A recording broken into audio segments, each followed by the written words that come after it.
geschreven. En op een gegeven moment dacht ik van, ja, oké, ik zie het maar ik wilde het heel graag niet alleen maar en ook. En het is een veel groter statement dan alleen maar wat dit soort dingen.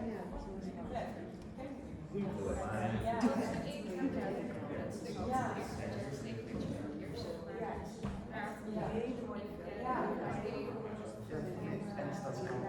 Ja, dat is ook mijn vader zo'n voorstelling geweest.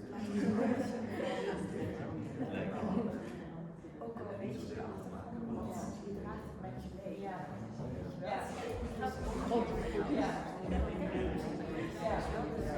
Ja, en sowieso denk ik heel erg in jouw kast.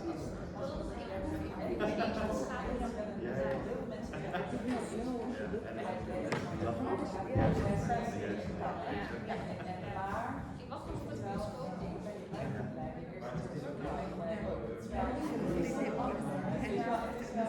You're doing great.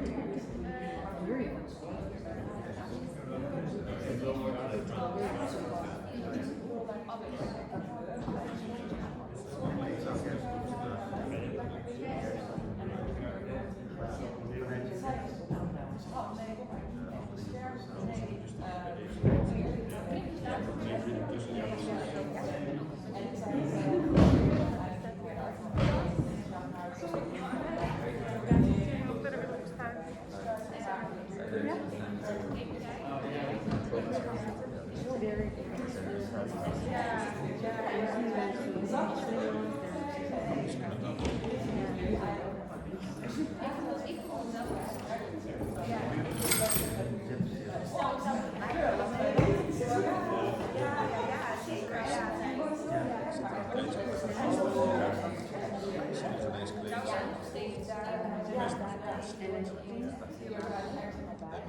Maar het is nog niet goed, het zijn gewoon hij is een hele goede als het dus niet bijvoorbeeld ook niet zo ja, hij gaat vaak in het Nederlands. zie je wel, daar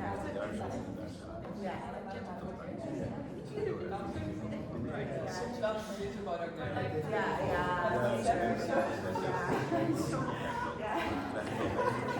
Dat is echt hilarisch dan heel cute dan altijd als er wat gebeurd heeft en dan wordt je allemaal dingen onder elkaar, maar ook inderdaad je bent ook wat serieus ja, juist ontstaan. Ja,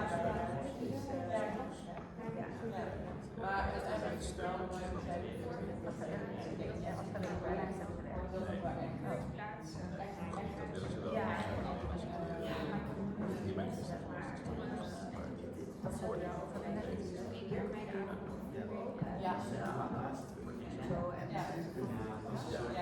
maar ik heb elke keer van zeg maar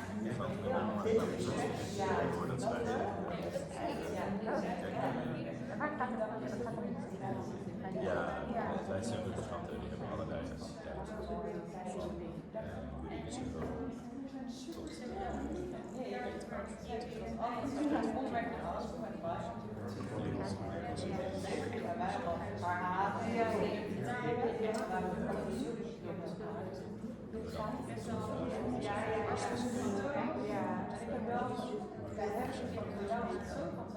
dan op vrijdag deze locatie.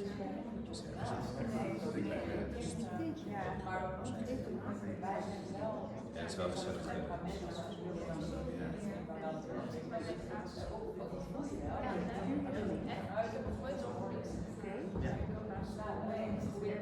Maar het zijn opzettjes. De foto's is heel duidelijk. Is het Engels? Ja. Ja, zeker. Ja,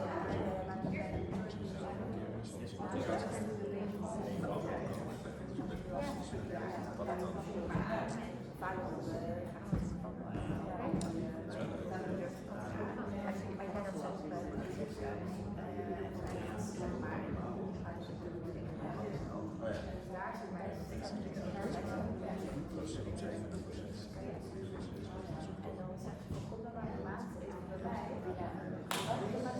En dat in feite heb je dat wel nodig.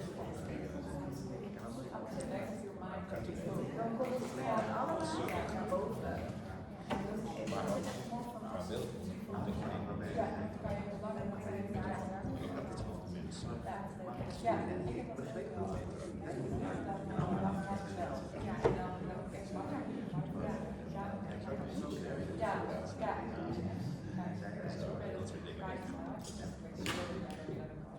Yeah, actually,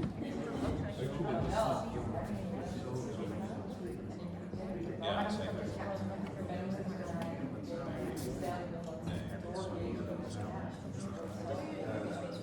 Hier ook, het is nog foto's van mij. Dat is ook wel aan ik dacht dat het naar de Nederlandse bedrijf. Ja, Franse vrouw. Ja, zeker. Ja, dat is ook zo mooi. Ja, ze wel heel best wel zo'n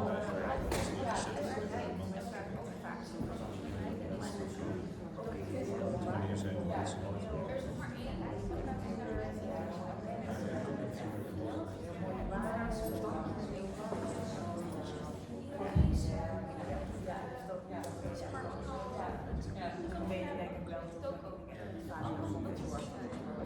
Ja, maar je was ook precies wel. Hij is ook hier zijn. Ja,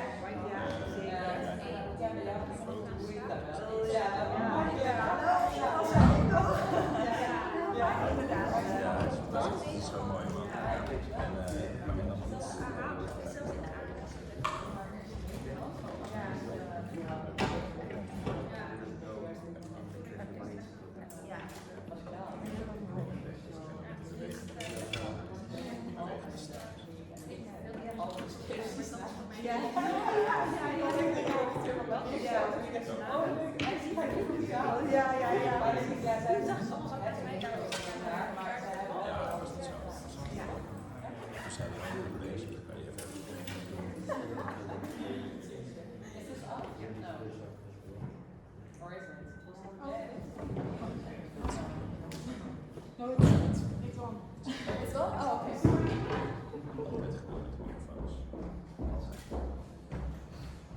Thank you all for being here this early on Saturday. It's 1 point for everyone already. Is it wrong? Yeah? No. Nu wel. Ja? Nu? Ja, oh. Ik hoor mezelf heel... sorry. English is not my native language, so I will apologize in advance for maybe not saying all the right words in the right way. If you can please bear with me. Welcome everyone at the 13th Leiden Short Festival, a festival founded in 2009 by 4 cine geeks, and I love that fun fact. Leiden Short is a space for creative national and international filmmakers, and the vision is in part to aid in the exploration of the storytelling power that short movies have. Today we are going to talk about the impact of visual storytelling within journalism. This panel is a side event of the festival, but surely has contact about and for films as well, as we believe that all cross-media stories are connected. We will talk with 3 multimedia makers who are here, and a great lineup, who in their young age have done a lot of impact work within journalism, storytelling and design. My name is Yalc, and I really would like to welcome everyone. Yeah. Thanks for the applause. We did nothing yet. It's great to have that. This is a quote that I live by, and I thought it was important to start here. From the great Higgs. So that we don't misunderstand how important media and gentrification is for everything justice.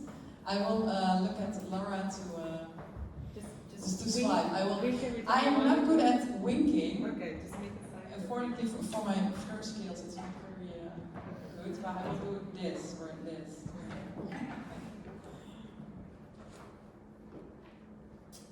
So I would like to introduce our first guest, Yeliz Çiçek, Chief Editor from Linda magazine, may I say, one of the biggest magazines for women and girls in the Netherlands.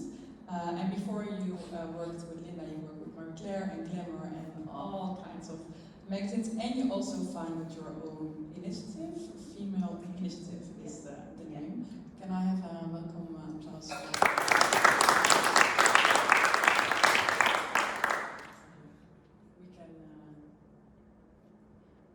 I thought it was nice for everyone to, this is working, to start with the movie that had the most impact in their lives and their work.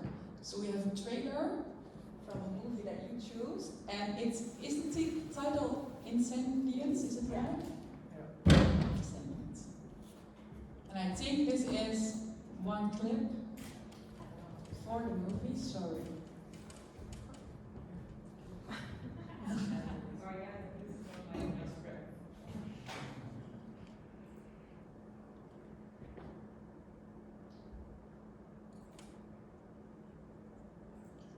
This is one of the openings. Oh yeah. Is it with sound? Yeah. Sorry, I was there.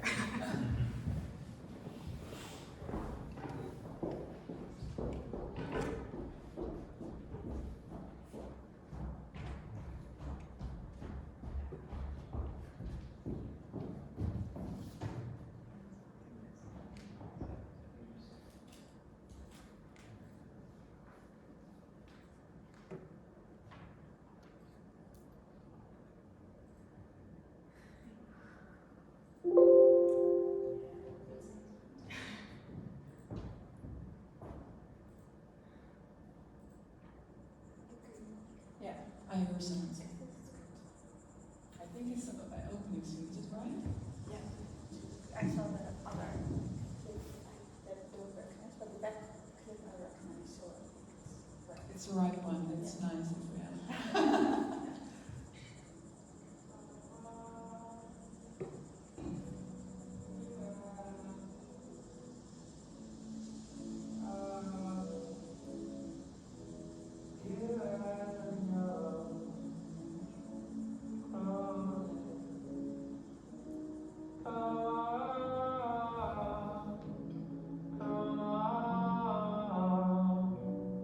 Oh, yeah.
don't recognize it immediately, but it's a very old movie, but I think it could be the opening scene. Yeah, I That just went could- with the opening scene instead Yeah. of the trailer, so that's Yeah. why it's very impactful Yeah. yet, and there's no dialogue in it, so that's also Yeah. what I like.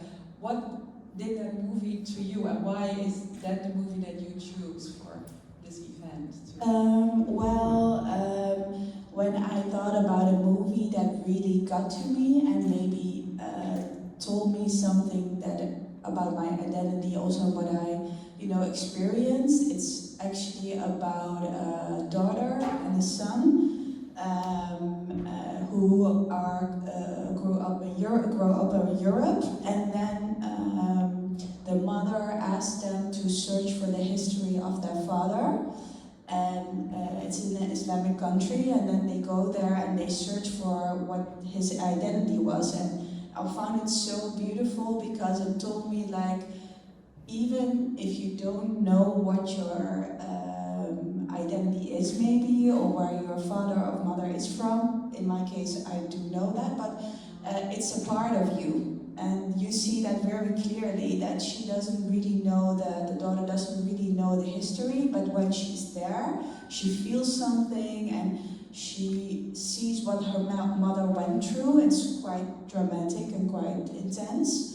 And then she feels like, oh, this was always a part of me, and I had to know this part, and that's why my mother wanted me to search for this part. So it's very beautiful. We should all watch it. Yeah, I will Yeah. definitely do it Yeah. as well. And you recognize that search for identity. You say, like, I know where my dad, because in your case your dad is not from Holland, as we Yeah. all know, and we all have that same experience. You know that, but I can imagine still don't really know, like, where he went to school or how. Yeah.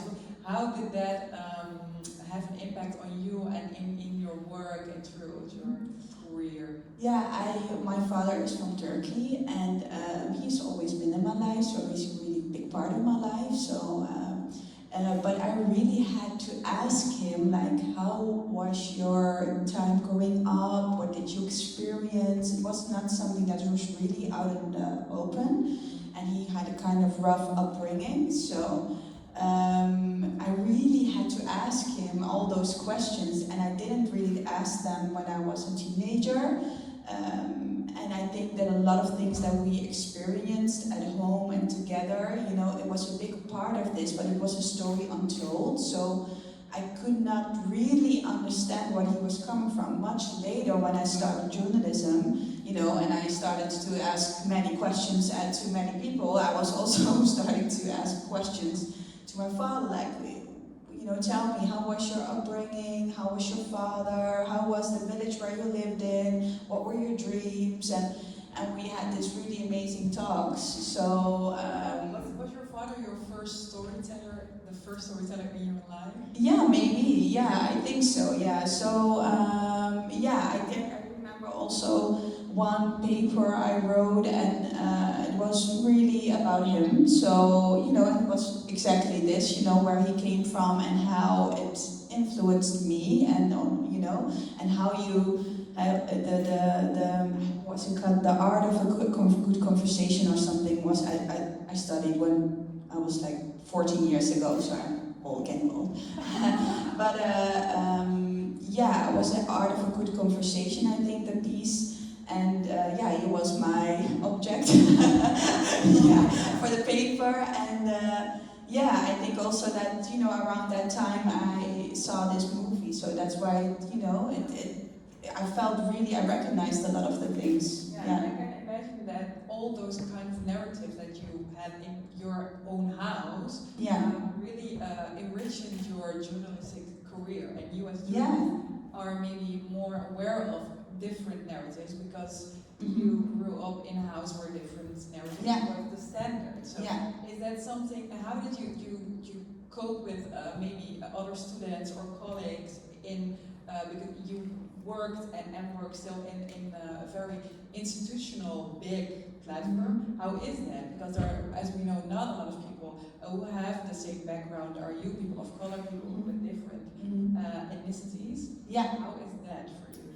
Well, back then, like 10 years ago, I think I started, 11 years ago, I started as an intern at Marie Claire, and there I got to really write stories. But back then, there wasn't really a lot of room to write about all these kind of stories, you know. It was a world where we, also in the magazine world, it was a lot about, you know, fashion and beauty, and there was some, you know, features about what was happening in the world or whatever. So that's why I got drawn to Marie Claire in the first place. So everybody wanted to work at like Elle magazine, and I was like, no, I want to work in the magazine world, and I really like fashion, but I want to work at Marie Claire because it also has a little substance for me. Yeah, you say, I love that fact about you. You say, I want to give important contact between the beauty tips. So you just sneak in important context. That's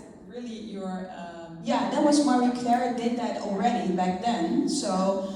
And that was the excellent choice for me. Well, because when I started to work at Marie Claire, there was like features that they had a fund, you know, Marie Claire fund, and they funded these amazing stories about all over the world. So that was for me was I couldn't really write the stories yet that I wanted to write, but. I could already, you know, when I made a feature or whatever, I just asked like people of color with their expertise, like psychologists or whatever. So that's how, you know, it started to bring those influences into, you know, the magazine world. You were one of the first who did that. Yeah. And then Hegel and who brought. That's how it started. So, you know, it was maybe too big of a question to me, say, I want to make a piece about, you know, maybe the search for identity, like magazines were like, I don't know, it's about beauty and fashion, and that's nonsense. But back then it was like this, but at first then it was like, okay, then I will ask, you know, I did a piece with Fidan Ekis or whatever, or I choose someone with a color, or when I ask an expert, it was like it's difficult sometimes to get your team to, okay, this is the person we are going to ask. Well, no, it doesn't. But of course, you know how the more you get a management function, the more you can, you know, make those decisions. Yeah. But till you get there, you don't make those decisions. So we're glad that you get there. But you got me to write a story about trans and queer women in Turkey, and I really think that because you are the chief editor of Linda, that it was very much more easy for you actually asked me for, I think, so to get that story out. Yeah. Such a big platform. Like before, it was not possible for me. I had no access to that. Yeah, that's why you that's so important, and why we also talk here about it. It's so important that people of color get those management positions also. You know, we're now like freelancers, and I'm super happy with that. But my main goal now is to get those management positions to people of color, and we're really not there yet.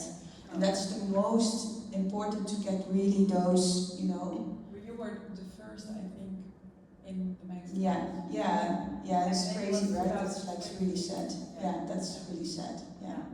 For me, it's fine. It's really nice, but it's really, really sad. Yeah, I can also, it's a blessing, but also maybe sometimes a burden, or is it not how you feel?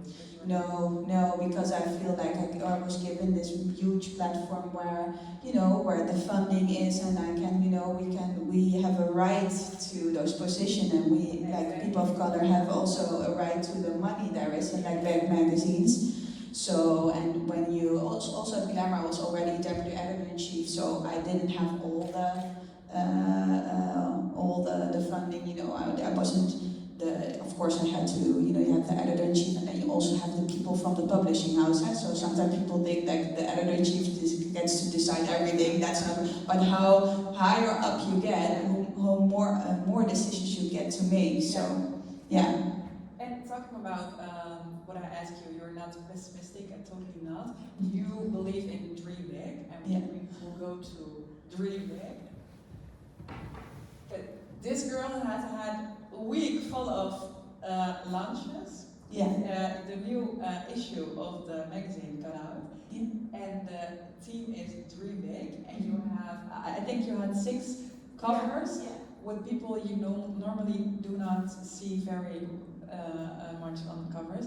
And what does that theme, why was that important for you to, because I think it was your vision and creative, like dream. Yeah. Why is dreaming so important for Yeah. visualization and everything? Well, this year and then also last year, I think we saw that young people were because of the pandemic, because of the outcome of the elections, because of the choices made by the government, the Black Lives Matter, the racism that came to the surface more. I think you saw a lot of young people that were like not dreaming. Yeah, the hopes and for a bright future was not, as clear as it was.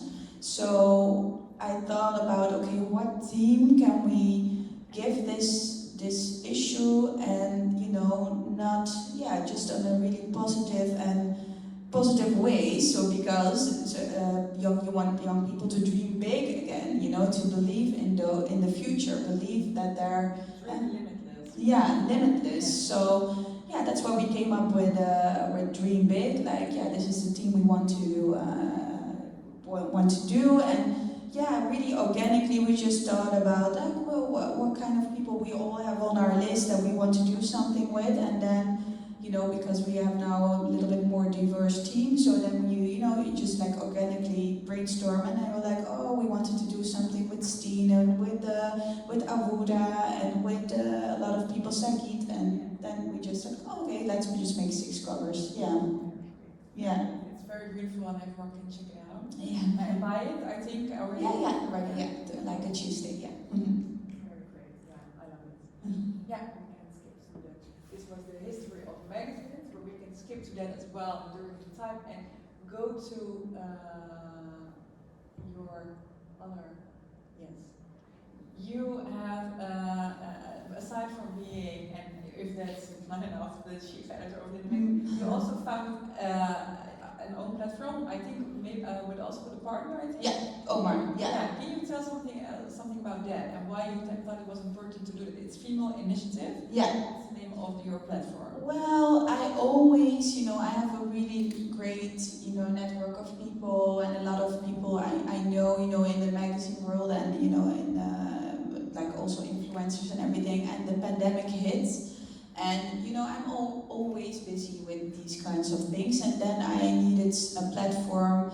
I just thought like, okay, how can we help like female-owned businesses, especially female-owned businesses from people of color, women of color, because I got a lot of messages like, I just opened my bag store, just like last week, and now I have to close, and I did something with Glamour back then already for this woman, and then I was like, okay, we need to do more, what can we do? And then I just started my own platform, and I asked influencers like, you have such great following, please can you also do something back for the woman of color with a business, and woman in general with a business, and they just were like super positive, because we curate all the businesses, we just send it to them, and we just let them, do a swipe up to the shop. It's really practical, like really. So using your platform, and yours for like also where you say like money is important, financial security. Yeah, super important. Yeah. Important for being creative as Yeah. well. And Yeah. having space to think. Yeah, and I always tend to, when I got more like the management position, I also are in the position, that people think like, oh, let's, I asked maybe also editors-in-chief, I sent them an email once, just internally, like, can you maybe also go to more like talks or podcasts or whatever, not to, motivate people, but I also want to, sometimes motivate people, like also the influencers, like do something really, you can do something now with your huge platform, for the community, yeah, and this is how you do it, and give them tools like, okay, we will curate it for you, you can just post it, swipe up, there's no much, you know, you have to do. Yeah, you make the visuals, everything, creative. Yeah, everything for them, so, yeah. I love that. Yeah. I really love it. Is there somebody who has a question for Yeliz, maybe, from the audience? Already? Do you guys have a question? Yeah. You can have the. Yeah. Yeah. Yeah, maybe it's also your last question, but what is your ideal future for this magazine? Well, that my ideal future, it involves a lot of things. I think the whole media landscape, all the you know, on the workflow need to be truly inclusive, and that takes a lot more steps. So you know, there should be open conversations. There should be more management positions. HR need to be people of color. You know, yeah, do you have some time, because I know a lot of things that we can do. Yeah, but I think my vision for the future is that, you know, that not only, because sometimes I see that I become the spokesperson of all these groups of people, and you know, my inheritance is Turkish. You know, the stories I tell will have like maybe more of a Turkish background. We need, you know, a Ghanese woman, a Vietnamese woman, or man, you know, and you know, these large media companies, or in a management position, to really have those authentic storytelling, really authentic storytelling. So that's my vision for the future, and I think if we have that, then we have a lot more enriched content in all the magazines, you know, and really authentic content, you know, written by the deputy editor-in-chief who is Vietnamese, you know, or written by the you know, the fashion director of, I don't know, Vogue or Elle, whatever, that is, you know, I don't know, from South Africa, from Ghanese, whatever, yeah. Is there an example of a magazine where you look up to? I think, you know, in the US there was Teen Vogue. She quit, you know, or she didn't quit, but I think, you know, there she always said, these are her words and not my words. It's Elaine. She always say, like, in order to have really inclusive storytelling, we need to look at the storytellers. So she is also, you know, what was in the US kind of a big thing for her to say, because she was at the biggest publishing house. So she was also, you know, you have to be fair. You have to, yeah. So I think Teen Vogue, she showed with Teen Vogue that it was really amazing. And of course, Edward Enninful at Vogue, British Vogue, you know, I have so much respect for him. And that's what you see at Vogue, you know, the British Vogue. It's really authentic. He knows the people he's interviewing. He knows the people, you know, that he gives a platform to.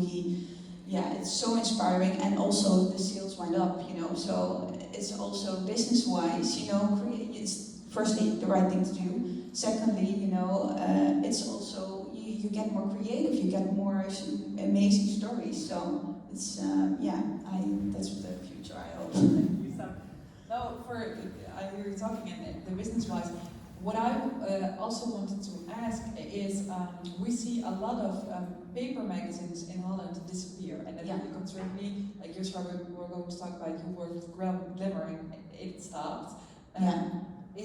Is that a sincere concern that we have? Because we lose something if we don't. Paper is so much different than online. It's not, you cannot compare those two. What is your thought about that? And also for Linda Meijden, and what do you think the future has in store for the paper? Of course, like magazines, you know, the new generation, they read things online, but I think, you know, if you cannot buy this kind of quality online, so less and less, you know, so I think you have to, and that's why it's so difficult, you know, you have to have quality, if you have quality magazines, and there needs to go money in that, you know, for good writers, for good vision, for amazing images, and I think then it can survive, you know. We at Linda Meijden, because Linda is the biggest, Linda Meijden is, you know, we are always our big sister. Is the businesswoman of Holland. Yes, yes. Knows how to. Yeah, but that's what you, yes, and what you see is that we have kind of a nice budget to make things, and you know, to give the right amount of money to people. So that's what you feel. There's a soul in it, you know. So. But you have to, and you also have to sell it for a number of price, as low as possible. But because you need to pay all your people. Yeah, of course. Yeah. That is important. Yeah. But I think, in the future, of course, you will become more and more a platform. So, and I don't think, you know, your magazine will be a really nice and interesting outlet, but you're a platform. So you can. I hope that it will also cross-media, and I hope that there will be more budget also for online in the future, so that you can also make those amazing features online. And it makes me sad that the magazines are disappearing. Yeah. Yes. Thank you. Thanks. Oh, yeah. Just very quickly, since you mentioned it at the very beginning, have you seen a positive shift with everything that happened from the pandemic? Yeah. And if so, how? And what kind of shift have you seen? Yeah, well, I saw a positive shift after Black Lives Matter in the magazine world, but you know, I'm really sad that has to happen for order to, you know, for people to really dig deeper, like what can I do, what is my position, what can I do to make those changes. But the next step is making those changes. So yes, I'm positive that we now see the urgency of it, but I hope the next step, and it will take some time, because sometimes we also want to go fast, and I get that, you know, I also want change tomorrow, you know, I want, you know, people, and I want, you know, there's a lot of women who can lead a newspaper. That will not happen tomorrow, but I do hope, and I will be, you know, I work in the media now and have this position, not only at my own magazine, but I will, you know, try, you know, push people, send emails, I don't know, you know, say, you know, you should look into that one or that one. I will keep on doing that till I really see that change happening. So I think it would be really nice if we, you know, I see also the real change, you know, the giving, and I'm really thankful, you know, that Linda gave me this position. So that's really positive. It's like a start. Then more of this, please. You know, more deputy editor-in-chief, editor-in-chief, whatever. Yeah. Yeah. Can somebody down the volume a little bit? I hear my ear. I don't know why, but I have. Maybe I just talk too loud. No, you don't. It's, I don't know why, but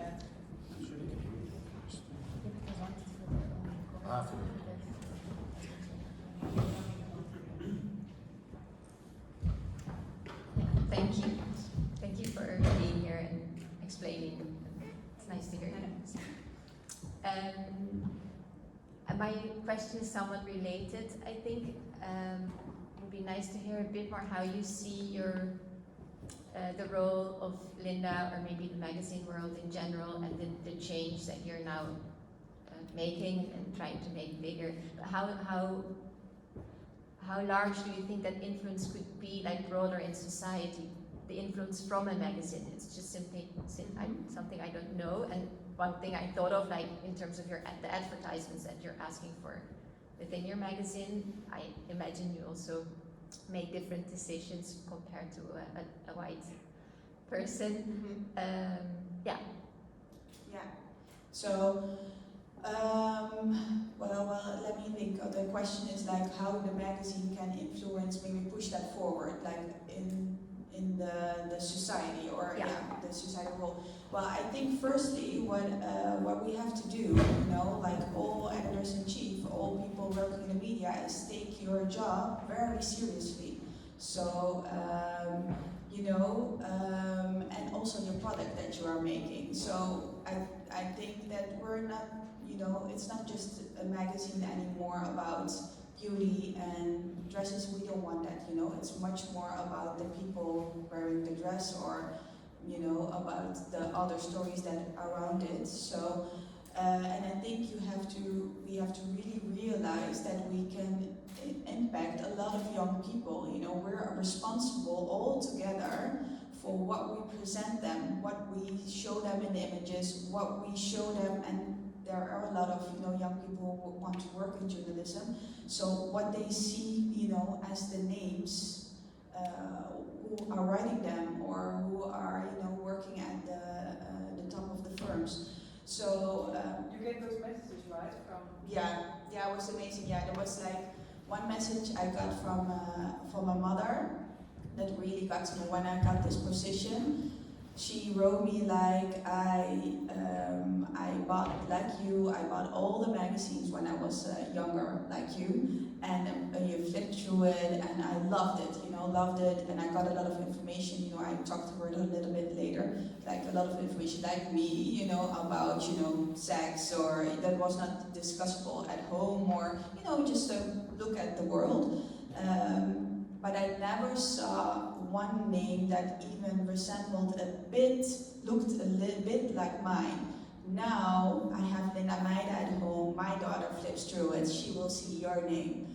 And I was like, that's amazing. And then I wrote her back like, I'm super happy that it will help, but I will not just sit there, I will also do more than just sit there and that my name is on the top.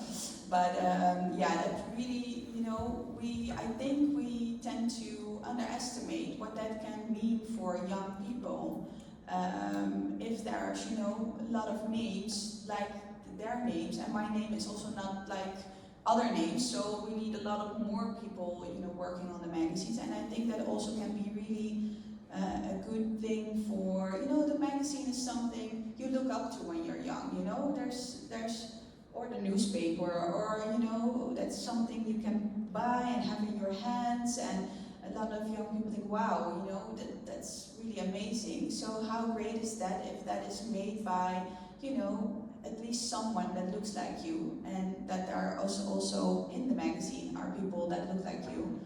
And maybe the one time, you cannot find yourself and it's another culture or whatever, but that you're like, there's room for everyone, and maybe hopefully it can also push other companies forward if we show them the right way to do it. I think we have a large responsibility for that.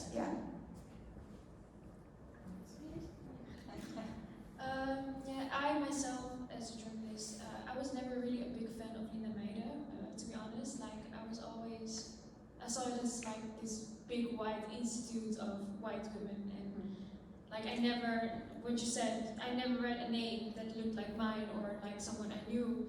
And when you became the editor or the at large, I was like, whoa, that's a really bold move of Linda Meijden, but I was really afraid that you would become like this token of Linda Meijden.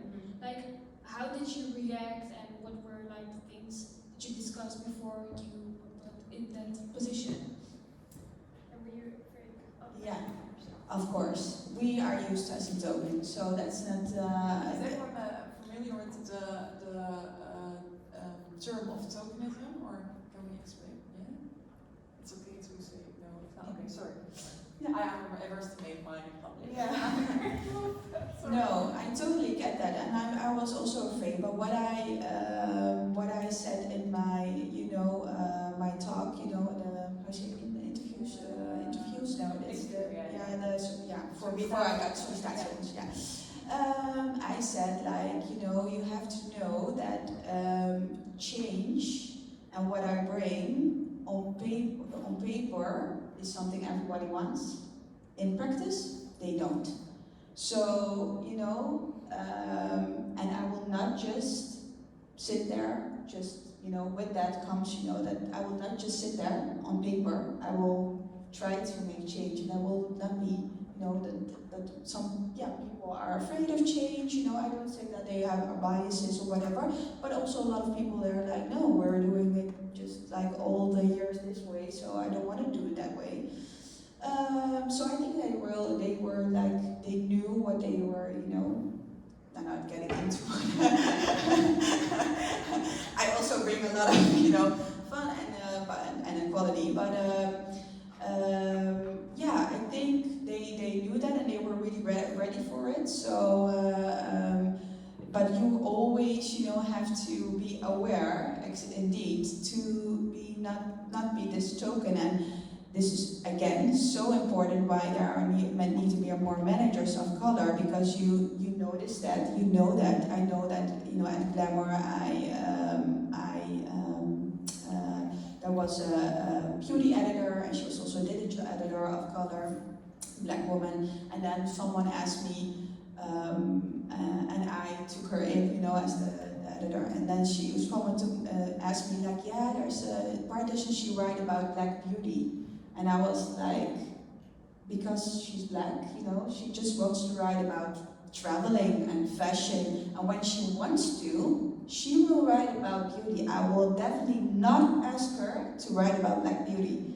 And this is why it's wrong to ask her this. And that's why we need a seat at the table to, you know, also management position in the top layers, because you can explain why that is hurtful to someone. So, and it can also prevent people to get to be used as a token, you know. So sometimes I also think like, I have a thick skin now, so, you know, I will take the hits, and, you know, and then I can also, for the young people, you know, filter out the tokenism and everything. But that's again why we need more on management positions. Thank you for this wonderful conversation.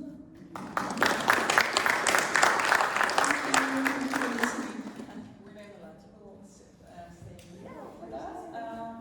Maybe you can switch, so Youssra now will have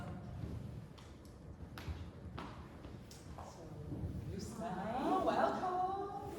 Thanks for asking me. Yeah, you are such a multimedia maker. You do like everything from papers to talk shows to podcast hosting, and you also talk about like very much important topics, misogyny, feminism, and also about climate change and everything. And you wrote for the Correspondent, for the Glamour, for a lot of things, so definitely check her out, and her visions. And I wrote there, speaking out, because that's our two words that remind me of you. You're not afraid, and you're ready to get the world by its balls. I wanted to say feet, but balls is really great. And for you as well, because we begin with a movie that inspires you, and I love this. It's very judge me. It's very romantic, that's good. For you.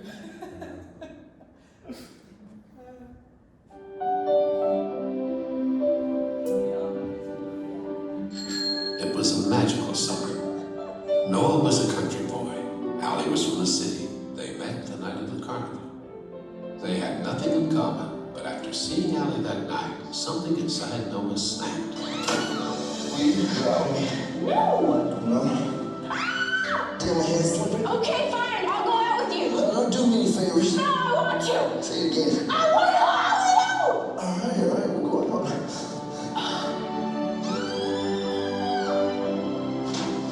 They fell in love, didn't they? Yes, they did. You want to dance with me? Sure. This is a good story. I think I've heard it before. It's like a dream. So what do you do, Noel? I work at the lumber yard. How much do you make at your job? 40 cents an hour? It has got to stop. Noah? He's a nice boy, but he is not for you. I see how it's gonna work. You are not to see him anymore, and that's fine. From the best-selling novel by Nicholas Sparks Oh, miss. How's about that date? comes a story It's normal not to forget your first love, but only for myself. Marry me. about what we long for. I saw your picture in the paper, and I just wanted to see if you were okay. What we settle for. I have a fiance waiting for me. What happened? did you choose? And who we're meant for. Why didn't you write me? I waited for you for 7 years. I wrote you every day for a year. New Line Cinema presents Ryan Gosling, Rachel McAdams, James Garner, Jenna Rollins, James Marsden with Sam Shepard and Joan Allen in a Nick Cassavetes film. I read to her. She remembers. The Notebook. I'm in my feels right now. You say it's cliche, but like love is universal, right?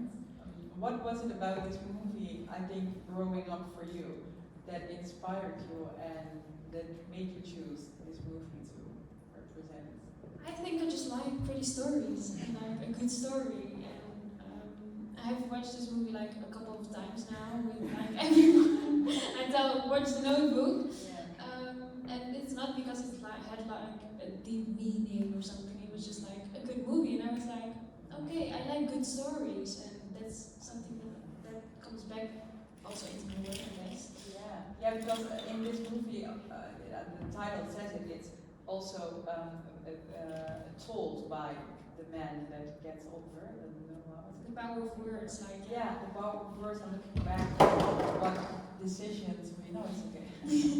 what decisions we make in our lives, and Massih and I are also good friends. So when we arrived down to here in the car, we talked about in this movie. Actually, I just realized now very much.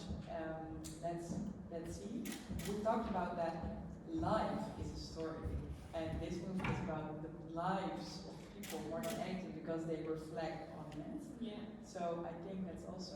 Maybe that's a deeper meaning. I just really like the movie. Yeah, I don't know why it doesn't represent me at all. No, because I know, and also I wrote some stories that because you also are very much a speaker for female rights, but I see in this movie like the love is a little bit of what we also talk about, like the romanticization of toxic love can be. But it's also about making your own choices because the mother, like, forces her.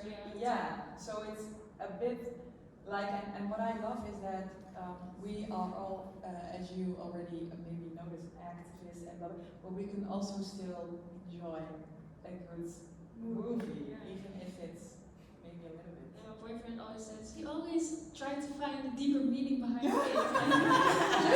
I'm just enjoying this movie. It's good. Then you have the good balance. Like we need those kind of partners in our lives, right? We all not, so we know. Yeah, it's nice to be woke, but it's sometimes also a little bit tiring if it means you can enjoy a good movie. Sorry, great. Yeah, we can swipe to the next. For about yes. Such an ugly snapshot. I'm sorry. No, it's beautiful. You're one of those persons who cannot have an ugly snapshot, so it's my name, but I think everyone agrees.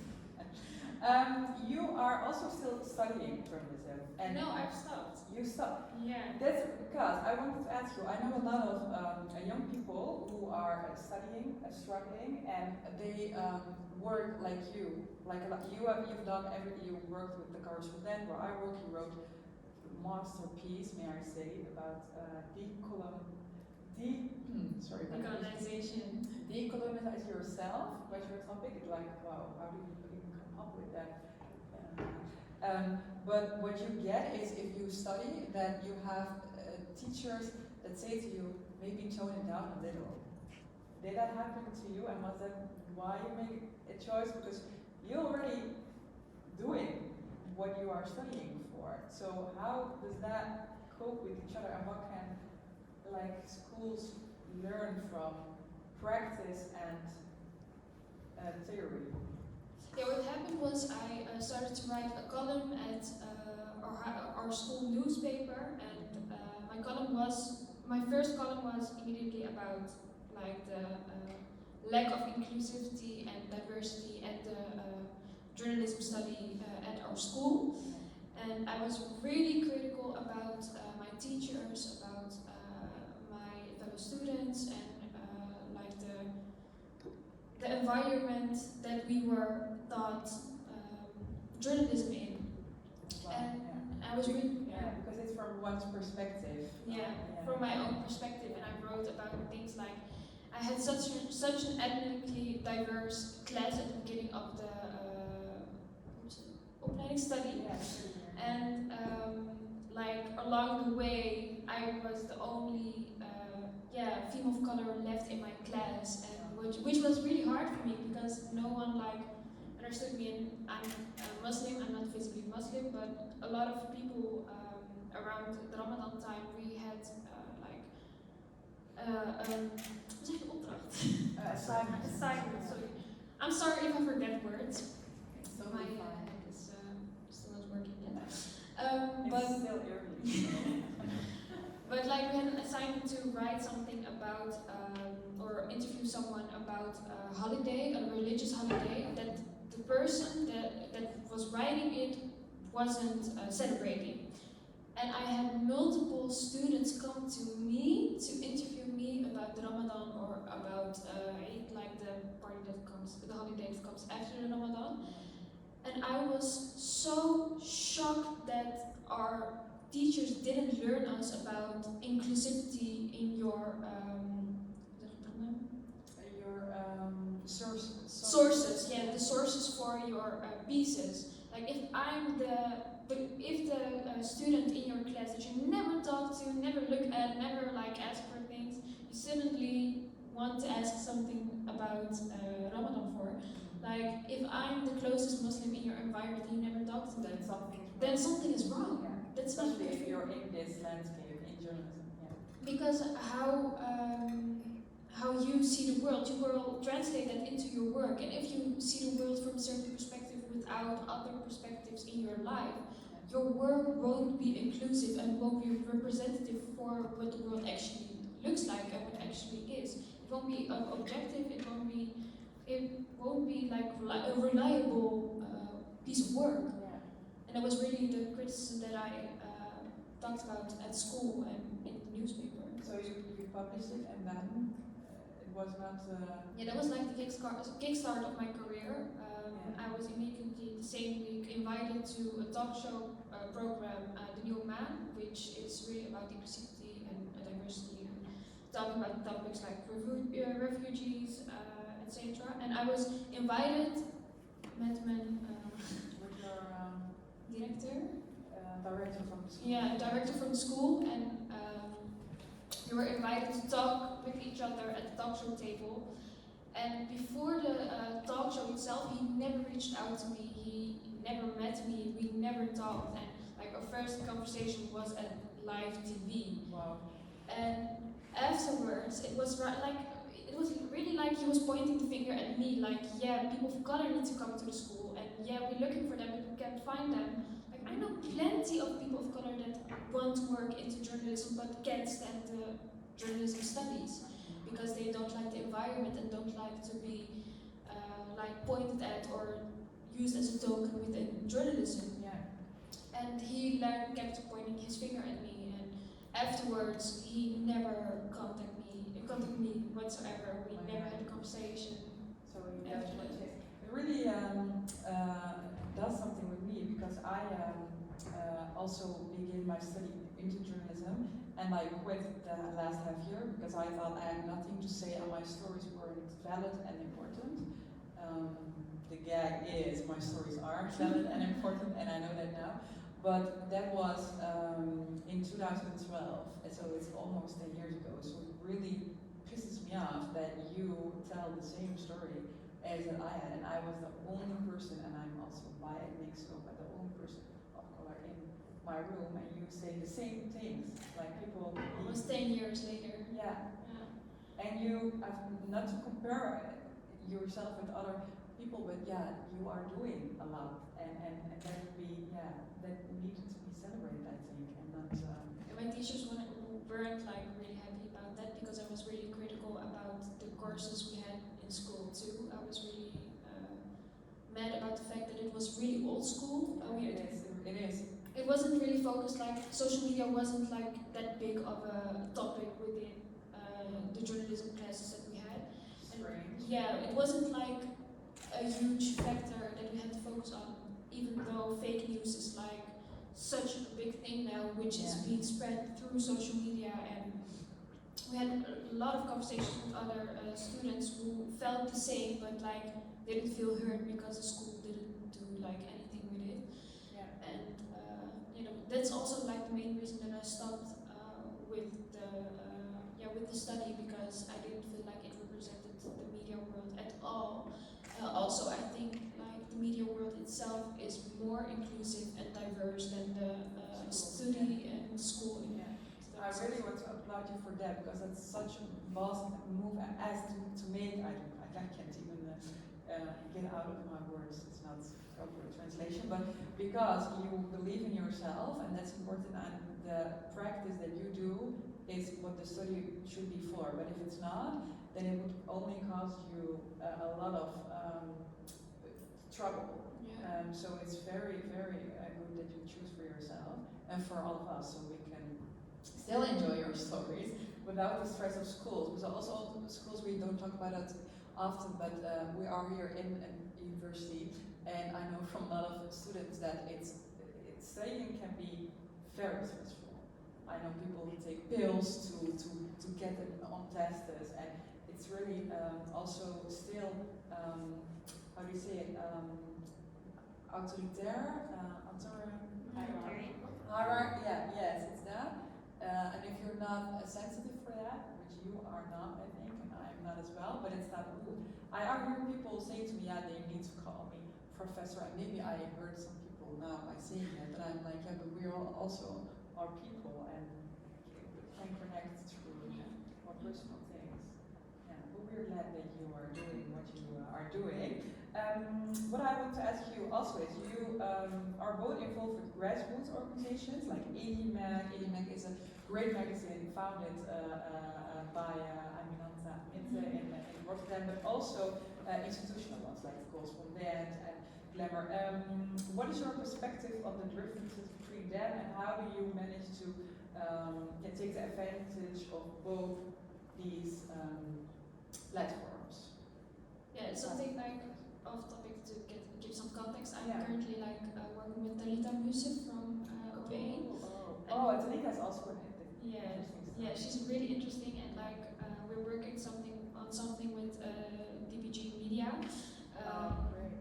Yeah, it's really great. Like I can talk. I'm not like, I don't know a lot about it yet, but like she said exactly the same thing to me and asked me like how what the differences are between those two. And what the difference is, like the institutional ones are like very much like high tempo. There's a high, I came up with high. Oh, that's good. High, yeah, inaccessible. Oh, yeah, inaccessible. Yeah. And like the low, like Alien Mag, like I'm not writing for them. I'm just friends with like everyone that works there. But like everyone that works there is enjoying time so much, because like they're literally friends. They literally like lift each other up. If someone Ilham from Datels, if she can do something, I can do it for her. If I can do something, I give it to her, because we want to help each other, because we're all POC women and we all know the struggle of finding work or like not being taken seriously because of the topics we want to talk about, and people not seeing the urgent motive behind it. And I think that's like the main difference between those two. Yeah. And what do you learn, because you also choose to, and I think that's really great, to work with also institutional platforms. What is the thing that you learn there, except for that they can do better, but also? The thing I learned there is to be a little bit more hard, like a little bit more professional. There, like it's not easy to like have a joke with someone, or like, I don't know, it's very like serious, like everybody's on their business, and you like get a bit of business life, but also get like from the like lower institutions. I wouldn't say lower, but you get what I mean. Like that unprofessional atmosphere. Like I get from both. So I learned two different ways of seeing the world, and also friends in the community and professionals who have done this a lot of years, and then that's great. Yeah. It's really great. It's the best of both worlds. Yeah. You take that with great. Well, I can wait for all your things. Also, Youssra, you are, I don't want to discriminate on age, but you are Generation Z, and we all know that we are getting older and are maybe need to give space. We talked about it already. I have a lot of hope for Generation Z, especially if we talk about the hierarchical structures. Sorry, looks like I have a potato on my mind or something. But is that right for me to assume that your generation is like you grew up with like a black president in America? Unfortunately, that ended not great. But is that right that your generation is like more out in the open and talking to everyone? Yeah, I think that's really a big thing. I also have that now in like professional atmospheres that people say like you're so laid back and so easy to talk to. But we maybe have more like, oh my God, I'm invited to, and I see you and also Ilham. Ilham is my colleague from the podcast, and that's what I make, also a friend of you, and works with Eli back. And you're like, okay, let's do it. Like, and I'm like, whoa, that's so. Yeah, I'm like, I let everything come at me. I don't like necessarily. Yeah, I don't know how to explain it. It's how I am. I'm not afraid to be who I am. I'm not like changing it. I'm not code switching. I don't do that. I'm sometimes code switching, but it isn't like a big switch. It's not maybe in my language that I don't say hula or something in front of people. Yeah, ewa. I don't say that in front of certain people, but like that's the biggest code switch you're gonna witness with me. It's not like a big change in my character or something. Yeah, and I think that's different. And we needed to code switch, still do, to get there. I think that maybe you agree. Do you also see differences in the generation of the Z and us, the millennial? Maybe you don't have something to say. That's also. No, yeah, I think they're amazing. Like, yeah, they're so much more woke. They're, sorry for the word, but yeah, that's what it is. Yeah, well, woke, but also, you know, they see the social responsibility in everything. You know, they see the social responsibility in themselves. You know, even if they are super young. I really find that really nice and amazing. And now it's, you know, I think up to us to make, you know, room for them, and then hopefully, you know, then if they get in place, I think that will be amazing, more, you know, there would be even greater things happening. Yeah, because one of the things you also talk about, and you write about it as well, that people don't connect that to you, is climate. You even have a podcast, Reels and Gavels, and it's about, I really thought it was the feeling of plants. Yeah, Talking about deep meaning, can you tell us something? Yeah, Reels and Gavels is in like co-work with Hortus Botanicus in Amsterdam. The Hortus Botanicus is a botanic garden in Amsterdam, in the middle of the city, and like oasis of rest. And what we do is like talk with known people in Amsterdam, but like not that big, that don't have like that big of a platform, or like known outside of Amsterdam at a big level. And we just lay down with them and just talk about their lives and about their relationship with Amsterdam. But before all that, we ask experts at the Hortus to pick a plant that resembles that person, and from our vooroordelen. Biases? Yeah, biases of that person, and such like, a great public. Yeah, thanks. And from the biases, like we break them down or like lift them up if we think they think they are right, or. Wow, there's a deeper meaning of connection. Yeah. If you nature, which we all do too little, I think.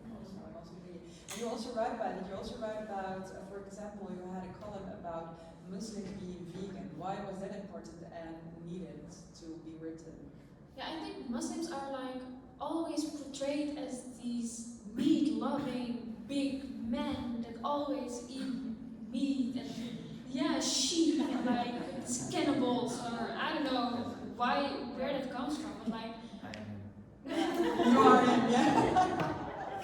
but like historically seen, Muslims never ate meat.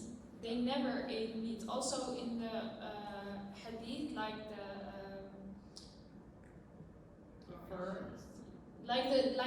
the living of the Prophet himself, Muhammad, he didn't like eat meat. He ate it only on special occasions and on Fridays, but like he didn't want to eat meat every day because it was bad for you. Even compared it to like addictive form of food.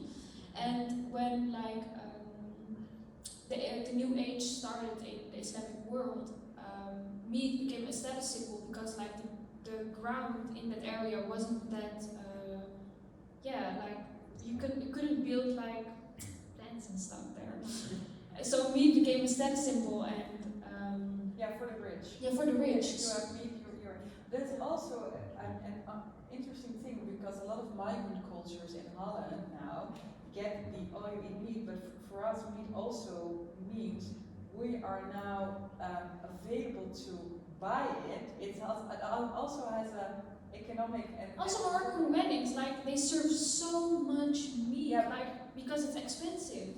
Yeah, but I get like I have a side or I don't know how to explain this very well. I'm trying to find the right words, but I have a different how do you say it? You can help me, but you know what I mean. From eating meat. That like if migrant families now are finally like financially. It's a classist thing. Yeah, it's a classic thing, like you know. Yeah. So it's different, I think, than if you always had the chance to eat meat. Then it's different. But now you arrive here, you're safe, you have money to buy it. You will have it. Yes, it's status symbol, and I see like a lot of older people in our communities see that as that. They're like, but for me it's a success that I can now eat meat because in the village or we could not eat it. So that's also. Yeah, but like my grandpa, he came here as a migrant, was brought here by the Dutch government, and he's vegetarian. He doesn't eat meat at all because like he knows what like sunnah is, like the living, the way of living by the Prophet's believings, and he follows it like with every step he takes in life, and like vegetarianism is something that he also very much lives by. Yeah, and we never hear that story, right? Yeah. Until you. And there are a lot of people from like the first generation, especially Moroccans, that like stopped eating meat because a lot of them have diabetes, have like high cholesterol, have high blood pressure. Yeah. So they are literally forced to be vegetarian in like a bad way, but you understand. Yeah. And what kind of reactions did you get from the piece that you wrote? You wrote it for M, right? Yeah. Carlo and Margriet. Really positive ones, because a lot of people didn't even know that it was like an Islamic thing. Yeah. And a lot of people didn't, never felt represented as Muslims who are vegan or vegetarian. In the media, because I know a lot of Muslims who are vegetarian or vegan, but never like. The only time that you get the media is when something happens. Bad, or when it's maybe Ramadan, if you are hungry, and that's me. It's like, I can't imagine, but it's important for you. I have a lot of questions still, but we also have the time. Does someone have a question for on this chance? For me, I think you have a very important role to actually challenge stigmatization. So apart from the pieces you write, how do you think you can change the image that people have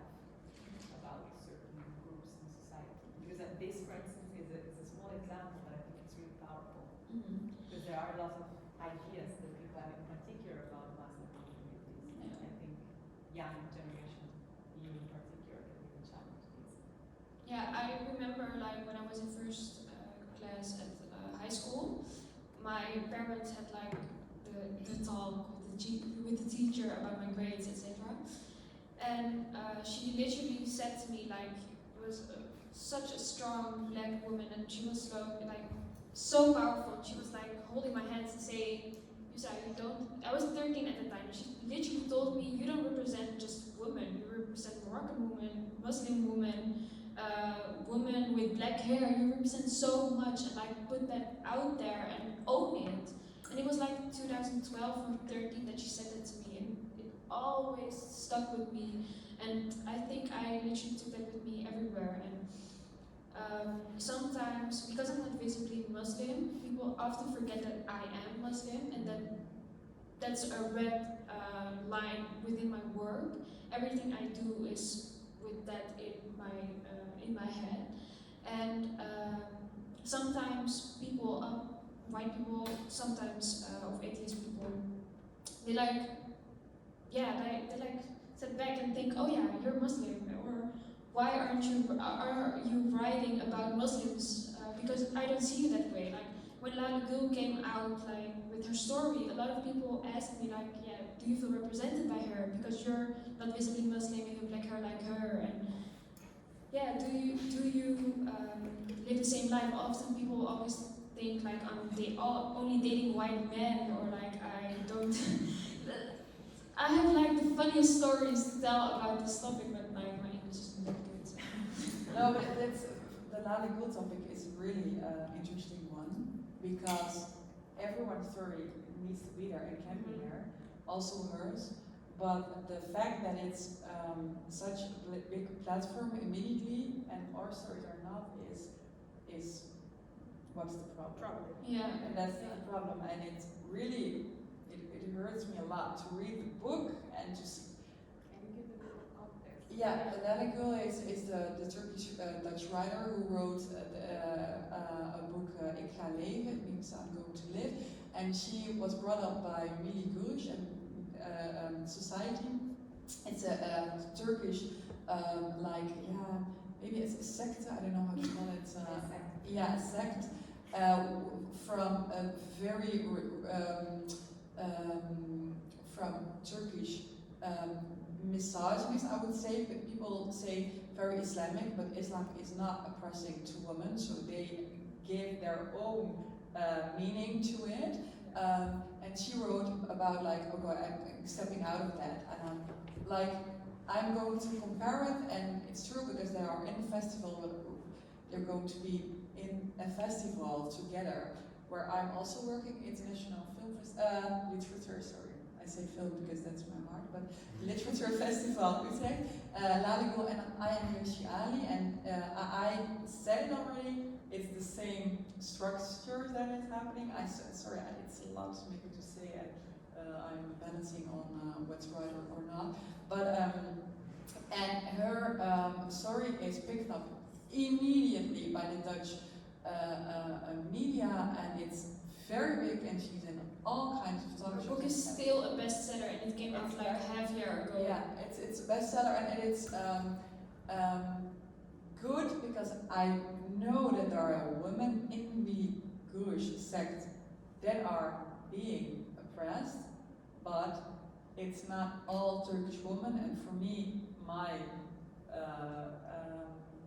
dream is to represent, especially because I am Turkish like Yeliz as well, the more fluid identities of the Turkish woman, and the only Turkish woman that is represented in media is Lale, Fidan, and they have the same, they do the same. So they do the I was being oppressed, and Turkish Islamic people are not progressive, and that's the switch we have to make, and a switch people of our generation are not making. Lale is also our generation, but she's, and it's very hurtful that she needs to have security and has death threats, but also Clarice Gargan had 7,000 death threats on her name, and that's still 6,000 more than Leiden has, and we don't give her the same platform that she deserves. So yeah, for me it's very difficult to talk about it. Yeah, it's difficult, but I guess that I know that it's also a burden. Like people cannot assume of you that you can ask everything. Yeah, I think there's like this Islamophobically thought that like if you're Islamic, you're being oppressed. Like and you have to wear like the headscarf to be Islamic. If you're not visibly Islamic, then you're not Islamic at all. Yeah, but for me, what's also difficult, I really like to. I've studied social work by lack of journalism study. And what I find interesting is that they blame religion, but maybe your parents were just not good parents. Sorry, it's hard to say, but I think that is the problem. Because if you have loving parents, then religion could never be, that's what I believe. God is also what we make of her. I'm calling her her. So that's what I believe. God is actually not binary. That's I think that's really important to, Leiden, it's her story. It's great that she told the story. The problem is the media.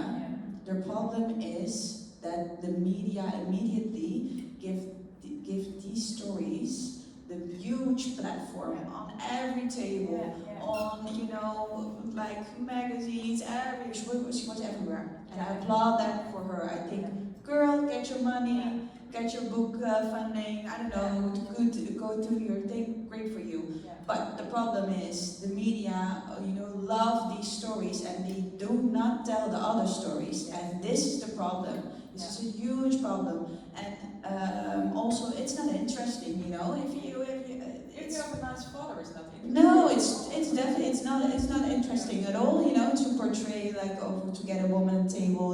That just who has great love for whatever the Quran or how she lives her ways or whatever. And this is why you get this only a certain amount of people on the television and in the magazines that most of them, if I can say, had a really bad experience at home, maybe because of the parents, they were not fit to be parents, or I don't know what happened, and then they all blame the Quran or the Islam or, and then, it's just about, you get the same ideas. And quite frankly, it's always on talk shows, it's the same, they want the other vision, let's invite a Turkish man, there's also a man on television always talking about all these topics, and let's get this man, we want the Turkish vision, what are the Turkish culture, we want to know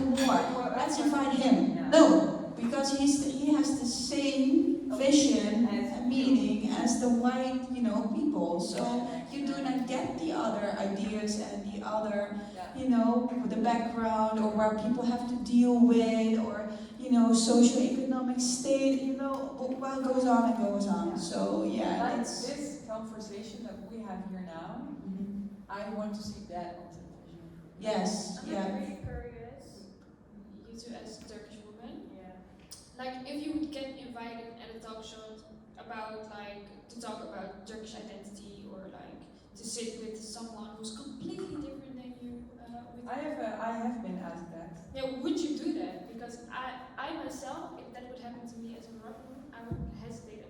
I had that question from a documentary maker who's going to make a series about Nederlandse Turken. I have a side note, a platform, Nederland Turk, about Turkish-Dutch identity, in which we, by audio and talk shows in theater, make stories and tell oral history, because oral stories are survived through migration, and it's fun and lovely, but that doesn't take the big media, it's okay. I have been asked the question, I have thought about it a lot. I thought my first reaction was, okay, I'm going to talk about the producer, and I talked to her and I was like, okay, my vision is that the Turkish identity is very fluid. If you go to Istanbul, you see, we will talk about it because Massih had a as a clip from that.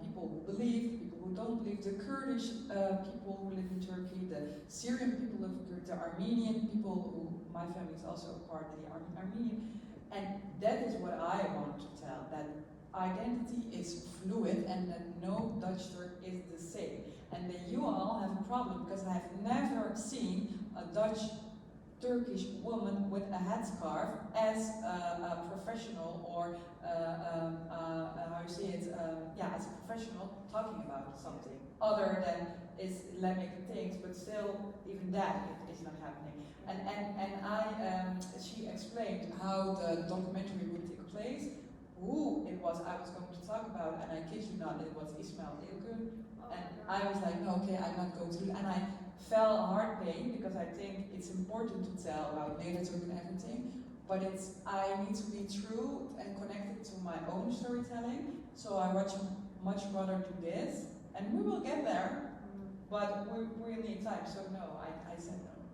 But that will be the second step, because indeed you have to protect yourself, because or if you're on that table in that show or whatever, there was one time, I think it was about the riots, I think about COVID, I don't know, there was, I forgot her name, maybe someone can help me, from Nida with the headscarf, amazing woman, yeah, I forgot her name. She was amazing, but it's really toxic to be on the table because there were all other people were, addressing her very personally. She was just telling why young Moroccan people were rioting, young Turkish people were rioting about, they were like not the COVID measurements, they were not doing it right or whatever.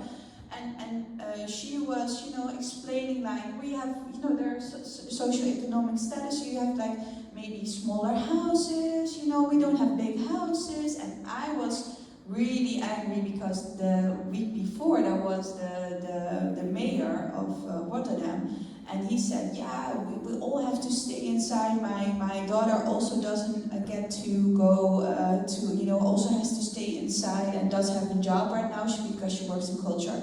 And I thought, oh my God, but she has she knows that if she has something to fall back on. Yes, of course. So that's what we all think, and that's what people don't understand. We're like at the television, like, oh my God, can please someone tell him like what's the difference? Yeah. That people, when you live with 5 people in your apartment, that's really hard to stay inside. If you're not, if you have to go out and get your money day by day or by week or whatever, you don't get to stay inside. So she was there to explain these, background stories, but she got, she just got like personally, and people didn't really listen to her. Say, oh, you're too emotional. And too emotional, and she was staying super, super. But it's so problematic because you have her name, right? Elsa van Leuven. Oh, okay. No. She's I don't know. Dutch, I think. Yeah, I don't know if she Dutch, yeah. But it was really toxic for her to be on the table. Yeah, but also you are put away like, oh, you are always angry, or they call us radicaal. Yeah. But I'm a nice person. I just know that I'm right.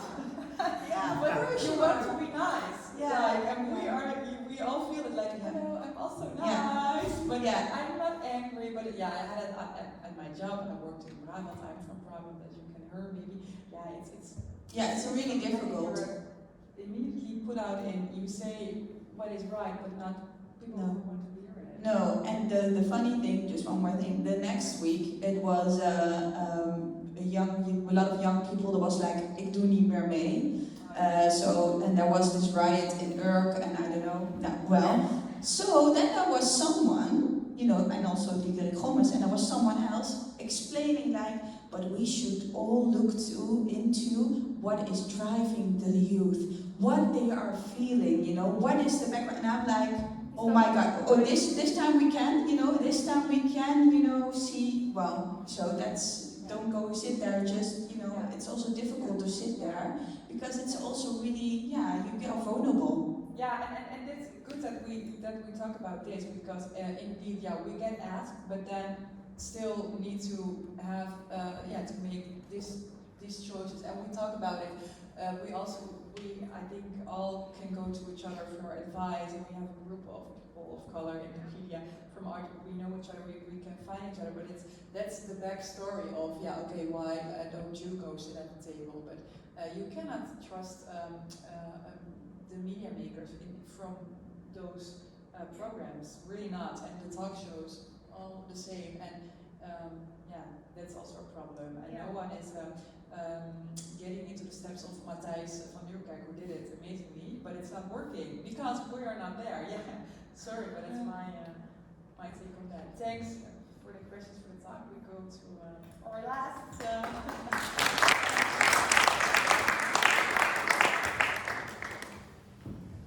Hello, brother. Introduction text, Massih, you are everything. But firstly, I think musician, a rapper, producer, the person who, thank you, who gave the word gentrification, which still is not a real word in Dutch language, because if you type it on your WhatsApp, it's not, gentrification doesn't exist, but it does exist, and you are the person, the voorvechter from that also. You have a grassroots production house, organizing everything, you're a columnist, you write books, you make movies and theater, so let's give a warm applause to Massih. And for you as well, we go we have two stories. We have this is your favorite movie of all time. Do you know it? You are nodding. It's a great choice, right? Well, from the great Vincent Castle, I think it's great, right? Yes. It's really short. C'est l'histoire d'un homme qui tombe d'un immeuble de 50 étages. Le mec, au fur et à mesure de sa chute, il se répète sans cesse pour se rassurer. Jusqu'ici, tout va bien. Jusqu'ici, tout va bien. Jusqu'ici, tout va bien. Mais l'important, c'est pas la chute.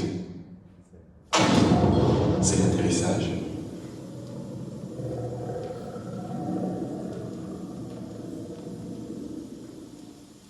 Short but heavy. Explain. This is Leiden. Yes.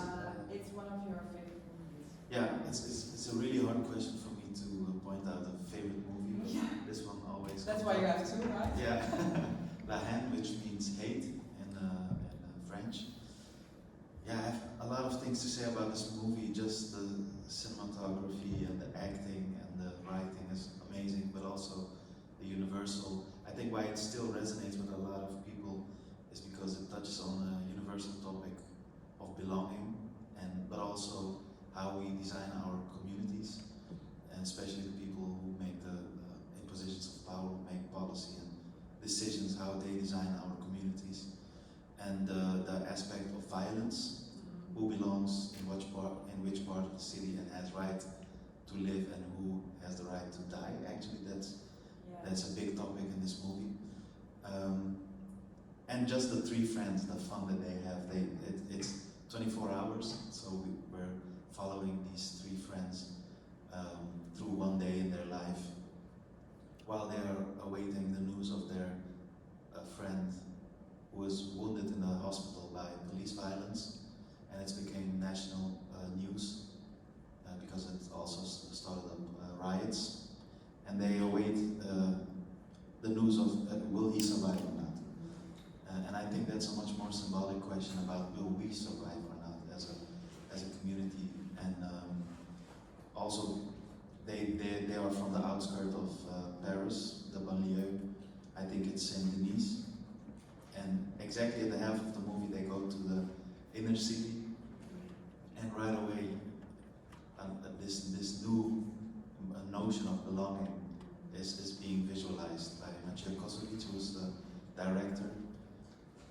And the hip hop, before drones even, there is this one shot from a DJ in a high rise who plays whoop whoop, that's the sound of police, and he mixes it with Edith Piaf's Je ne regrette rien, and then the camera flies over the neighborhood and it it touches down on the friends, and yeah, it's amazing. It moves me every time, and it makes me angry and happy.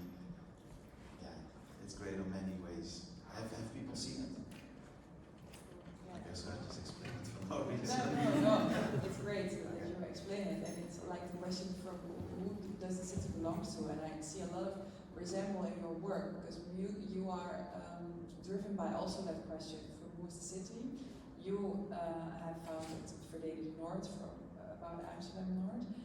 How do you see the resemblance of Paris and Bellevue and Amsterdam, and yeah, the rest of your work, because you also make music around this. Yes. Yeah, so the resemblance between where they are from, their neighborhood, and where I grew up in the north of Amsterdam, where I still live, I think the both neighborhoods are being, we have this bad image of the wrong part of the city, the so-called no-go area. We have had that for a very long time, and it was systemically segregated by policy, not by a law of nature, but just by policy. A lot of people were put there because of how they looked, where they came from. And then there was no maintenance in our homes, social housing. And then maybe 15, 20 years later, all these big investors from foreign countries come and buy up homes and land and push us away, push us out of our neighborhood. And now we all become dwellers. If you have the privilege to dwell, and if you don't, they just get pushed away. So we were displaced one time. For example, me and my family, we are from Afghanistan. We fled from the war in the 90s.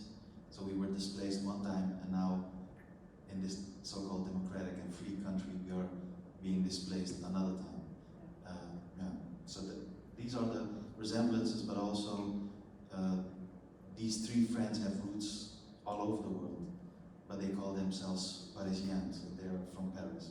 That's what you say, right? Because the awkward question, if someone asks, where are you from? Like, for example, when I say, oh, from Leiden. No, I mean, where are you really from? And you say? Buiksloot in Plain. Yeah. So people ask me, where are you from? I say, the north of Amsterdam. No, where are you really from? And then I tell them, Vogelbuurt, Plan van Pol.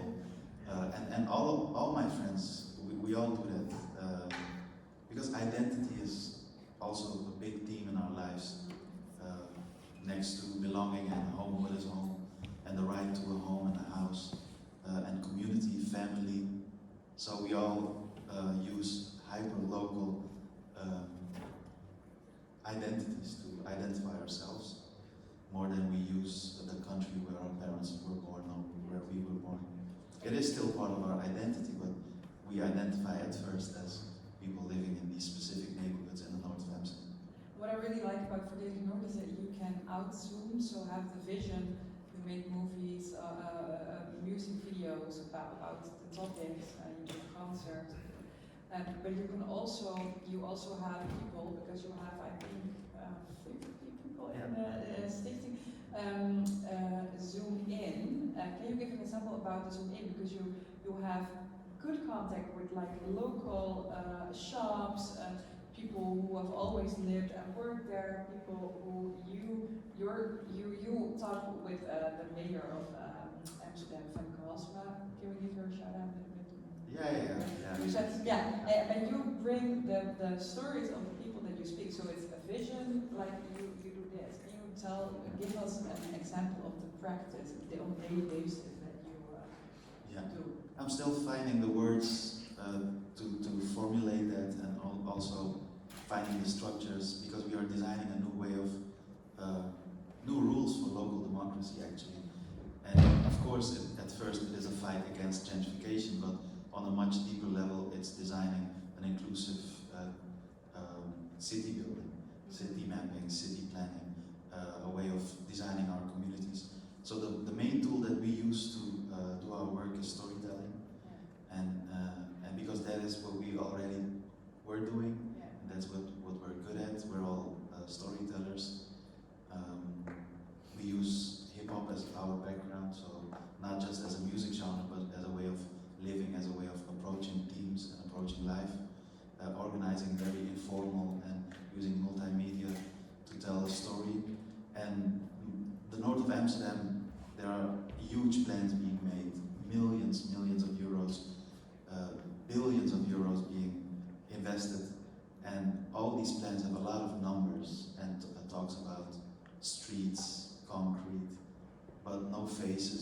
voices. So we give the voice and the face through storytelling, and that's how we make it hyper-local, but at the same time global, because it is a global phenomenon, a global challenge. To a lot of countries, from New York to Berlin to recently Istanbul. Yeah. You see gentrification everywhere. Yes, gentrification, but also, so I like to use the term for local democracy right now, and that being violated mostly, the local democracy and people's choice to the universal right, human right to have a house and to choose where you want to live. So we are not asking for charity. A lot of time we are being framed as, oh, you are against change. But change is a natural process. Gentrification isn't. It's a political choice and it's policy. And I've seen it in different cities. Mostly cities who are much further. And so we can learn from that. Okay, I want to ask further in the problem or in the solution, but in the solution. Both. So at first, for me to really understand this really complex thing that's being called gentrification, it's really complex. So it was first for me to understand the problem and the layers of the problem, but at the same time I've learned a lot at these same places where I've been, people building a new way of for the solution as well. And I think that's the most powerful thing to do, because criticizing a thing is one thing, but at the same time, let's build our own alternatives. Yeah, let's have productive conversation. Yeah, next to the critique, because I think we have to do that still, but at the same time, let's build an alternative, and we do that using storytelling, and it resonates with people who cannot, or who don't have the time or don't have the energy or whatever to read through all these policy documents. Yeah, like who understands that? Like, come on, you can read it because it's democracy, so it's free. Yeah. The what do you call it? Beleidsstukken. Yeah. But it's it's complex ununderstandable language, and so we give it faces, and we make the political thing, we make it a personal thing, and then it resonates with people. Oh, this is about me, and I can actually stand up for myself and do something. You explain why it's important to care about your buildings and your homes. Yeah. It's a huge impact.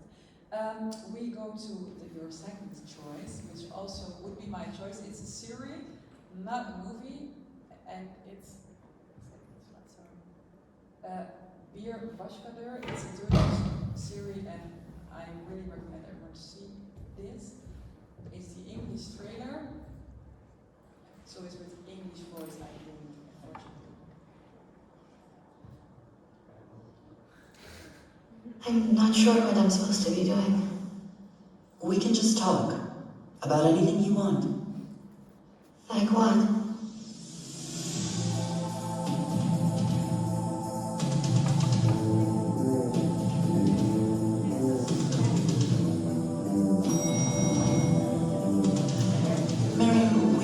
Some emotions we suppress, feelings we don't share with anyone, sometimes not even ourselves. We keep them bottled up. And of course this goes for all of us. When are you going to see that doctor? You tell the Hoja? No, I didn't tell him. You lied to the Hoja? The brother's wife, she's been deceived by the flower that never withers or fades. She's come to believe those raindrops are real ones. I'm losing my mind, my family, everything. I'm tired of pretending to be someone I'm not, and pretending to feel something when I don't feel anything. But you've changed, Mary. It has nothing to do with that woman.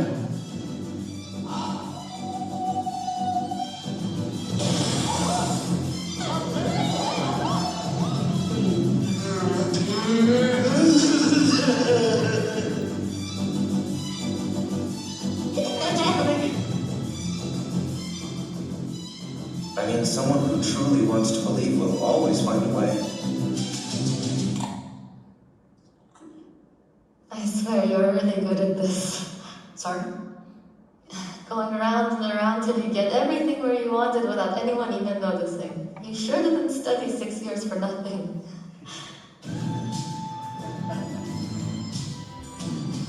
Also a city on the background. Yeah. It's Istanbul. What is it from the series that got your attention? Yeah, I think Istanbul is one of the main characters even. It's not a backdrop just for the series. And all these people that we get to know are just different complexions of Istanbul. It's beautifully written, it's beautifully shot and acted, and it was funny to hear them in this English translation. Yeah, sure. You don't have it. There's not a Turkish thriller on YouTube. I don't know why. And so I like mosaic stories like Babel or Crash. Yeah, it looks like Babel, right? Yeah. Because you see a lot of different people who don't necessarily have a connection to each other, but you live through their... Yes, and then you get to learn that they have a connection, and they get to learn that they are connected more than they thought. It's really funny, and I like the Sopranos reference. Sopranos is my favorite series of all times, in which the protagonist is in therapy, and this dynamic changes in which the therapist actually is in therapy with her patient more than it's the other way around. So a lot of great things, but these faces and these people that we get to know form the heart of the city and the soul of the city. So when we talk about the city, we're not talking about concrete, and Istanbul is investing a lot of money in becoming a metropole, just like New York, and bigger and bigger and bigger.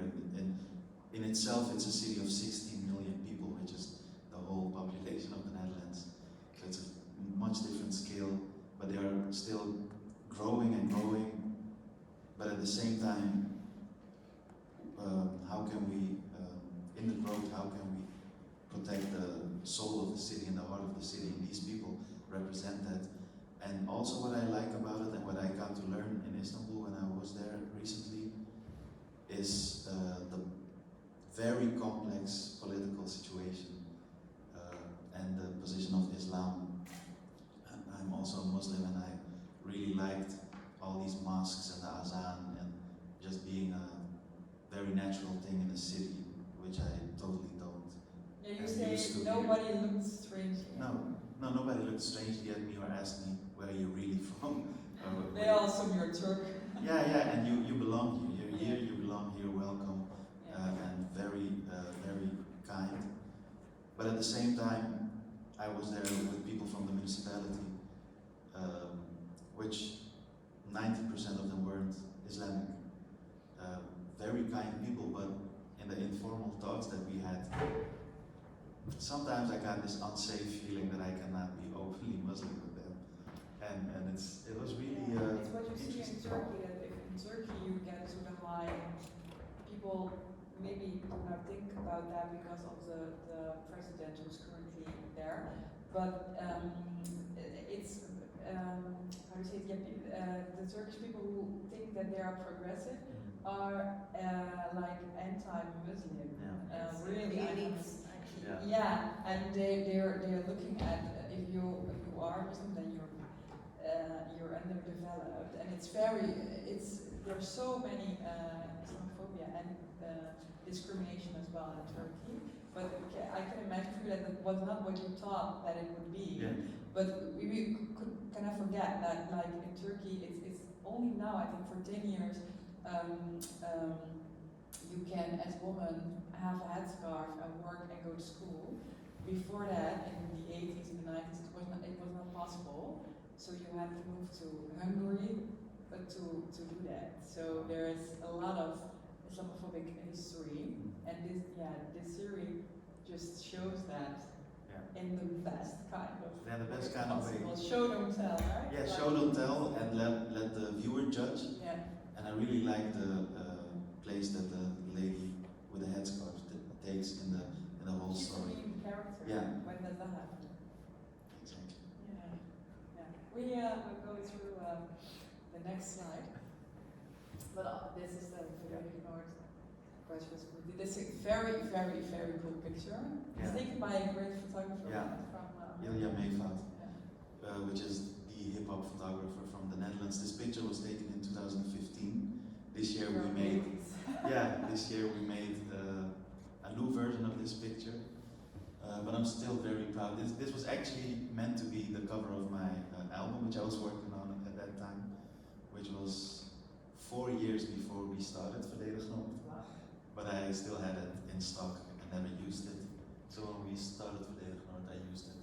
Yeah, but also why maybe you didn't use it is because you said you got a platform to talk about gentrification and social justice, and you felt a responsibility to talk about only that, and to make something out of joy was difficult for you. Can you explain? It is still difficult for me. I grew up with this, with an environment and a school, and people always projecting a lot of ideas on me and labeling me, and always wanting me to be just what I look like. So I have to be a spokesperson for all meat-eating Muslim men, or even not non-white men, or whatever. And at first, I immediately went to answering those questions, and later on, I began to question myself: why am I being this? I am not a spokesperson. I am Massih, I'm one person.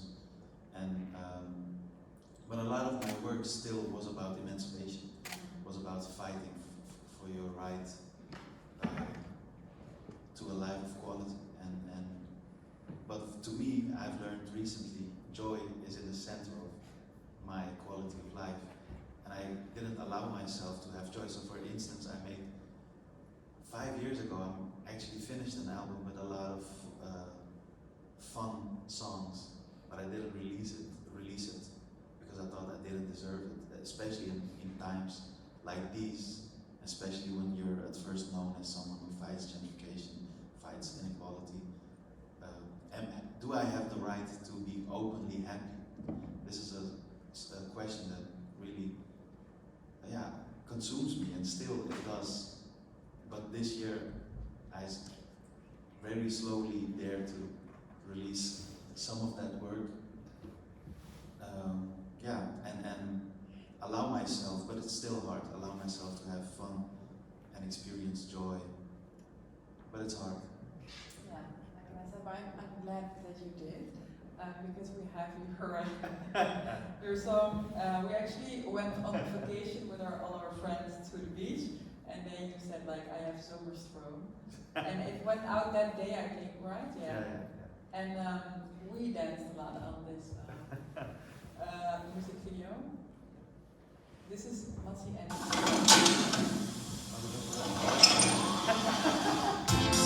Deze gaat uit naar alle docenten die zeiden dat er geen stroom is. En al die docenten die het slikste bij bepalen. It's all good, baby, baby. Ik ga stromen in de zomer. Ik ga stromen in de zomer. Ik ga stromen in de zomer. Gewoon in de zomer.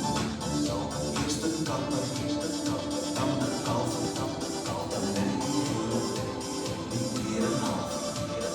Zoet als suiker, fris als kuiken. Lekker werken, naar de wijn, waar ik ga stromen. In de zomer, ik ga stromen. In de zomer, kijk hoe ik ga stromen. In de zomer, gewoon in de zomer. Eerst naar de buurt, voor de poort en de wijn. En dan naar het plein, Noord tot het eind. En dan naar de gym, want dat hoort er ook bij. En dan de pomp, lekker over de tijd. Maar ik ga stromen, lekker stromen in de zomer, in de zomer. Ik ga stromen, lekker stromen in de zomer, in de zomer. Ik ga stromen, lekker stromen in de zomer, in de zomer. Ik wil wonen in de zomer, in de zomer. Ik ga stromen, lekker stromen in de zomer, in de zomer. Ik ga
the whole production team. Yeah. Vincent and everyone who worked on this video.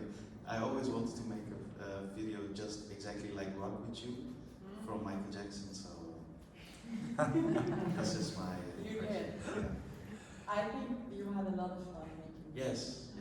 And we have a lot of fun watching it over and over. That's nice. Yeah.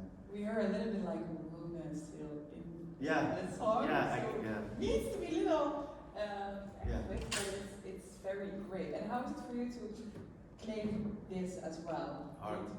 It's really hard. Yeah, because we joke like, oh, this never happened in a talk show. Yeah. It's the burden of knowing someone. Yeah. It's the first time that this is being centered, and I really like it. But it is hard because so this song is 5 years old, and we shot this video this year. Actually, we made this video during Ramadan, so my wife and I were fasting and dancing and playbacking and everything, but it went great. But still, it was hard for me to release because all these bad things are happening in the world, and I want to reflect on that. And it's hard to center yourself and your joy. But I learned through a lot of hard times that centering your joy and your health is actually the biggest revolution. And so this is the theory that I've learned, but it's still hard for me to practice it. It's the day after the revolution, right? Exactly. So what? Yeah. You have to have something. Like if everything works out the way we hope, what do we have left? Yeah. If all we do is fighting, then nothing. So Yeah. now we have summer smoke. Yeah, just a song about looking forward to the summer, and that never came. Summer that never came. Yeah. So that's why we didn't shoot the video outside and made it in the That's also studio. a problem. Like we need to claim that for our living. Yeah, but I hope that because it's in the studio, and that's why the music video "Rock With You" from Michael Jackson is so brilliant. It's timeless.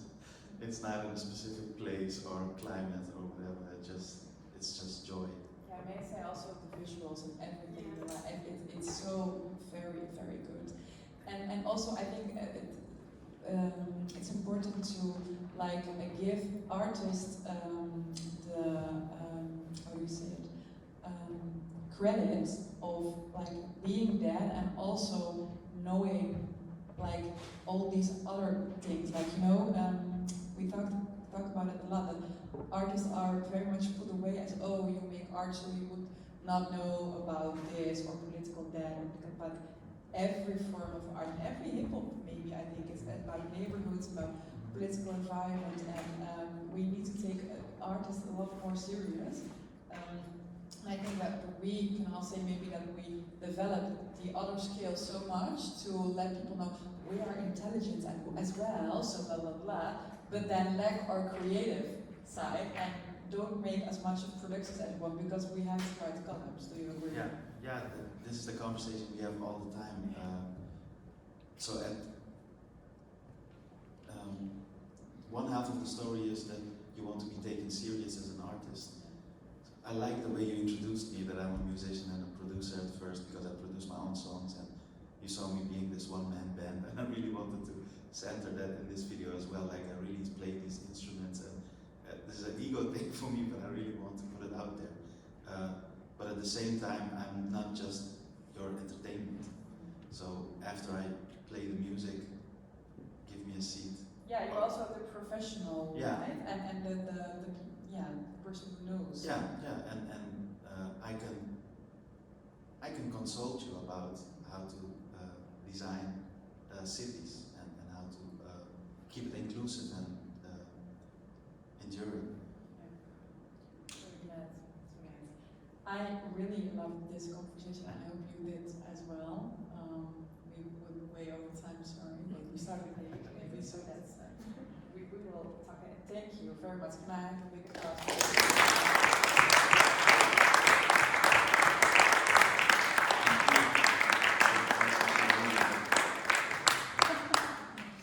So I don't know if someone has a question. We are here, so you can ask if you want. Yeah. that you said, or you mentioned briefly, that you do little code switching. And in linguistics, which is the field I'm studying, code switching is often presented as something very positive. But from what you said, I took away that you probably don't feel that way about it, or do you? Or could you elaborate a little bit more about that, how you perceive code switching, especially in universities, because that is where it's most required of people, and I can imagine that is so frustrating. Yeah, I think that's a thing where mostly women of color have to deal with a lot. In different environments, you have to behave differently. And with me, that is often in my clothing or in my talk. I'm Moroccan, so I don't want to stereotype, but I use a lot of slang. So when I'm talking with like other students or like people that aren't Moroccan or like are POC, I can't use certain words because they or don't know what I'm saying, or they perceive that as like, oh, you're ghetto, or like you're a lower class type of person because you talk that way. And also like a friend of mine, Sahil, he made a statement recently. He said something like that he goes to interviews, job interviews in his yeah, in his joggers, because that is what a lot of boys at the streets, if you're Moroccan, Dutch, they don't care. Everybody wears it at the streets. And if you go to a professional work atmosphere, a lot of people would say that is unprofessional. But professionality is like a subjective matter. What I perceive as informal or formal is my thing, because I'm wearing a daily paper sweater right now. You're wearing your Nikes. You're wearing your Malta tracksuit. I really love the informal setting here because that's how we are. We are dressed like how we want to. And the code switching, I perceive that as a negative thing because I think people shouldn't change who they are so other people would perceive them as professional or like something in a high thing in hierarchy.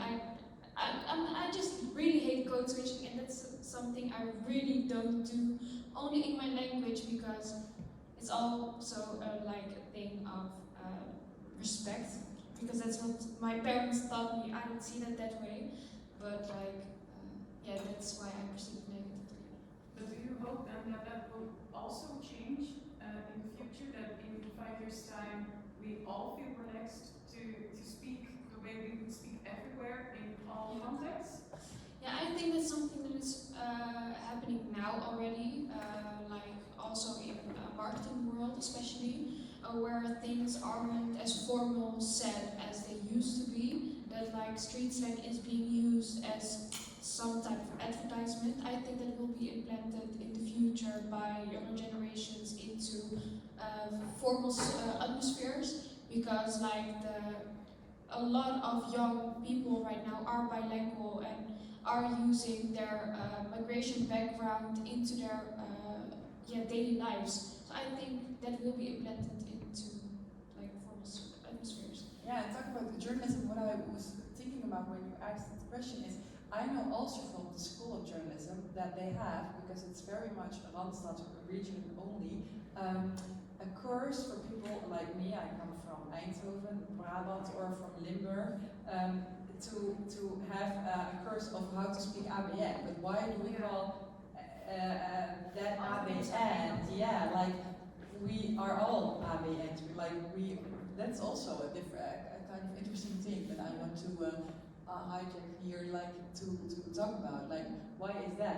I'm not just talking about like Tongo, and I'm not talking about Derija. I'm not talking about those things. I'm also talking about like the provincie. I'm talking about a lot of things, because also like Friesland, like people can't even speak their own language within like their courses or something. It's not just a POC thing. It's also like a provincie Randstad thing. Yeah, you are only taking seriously if you have have the ABN accent.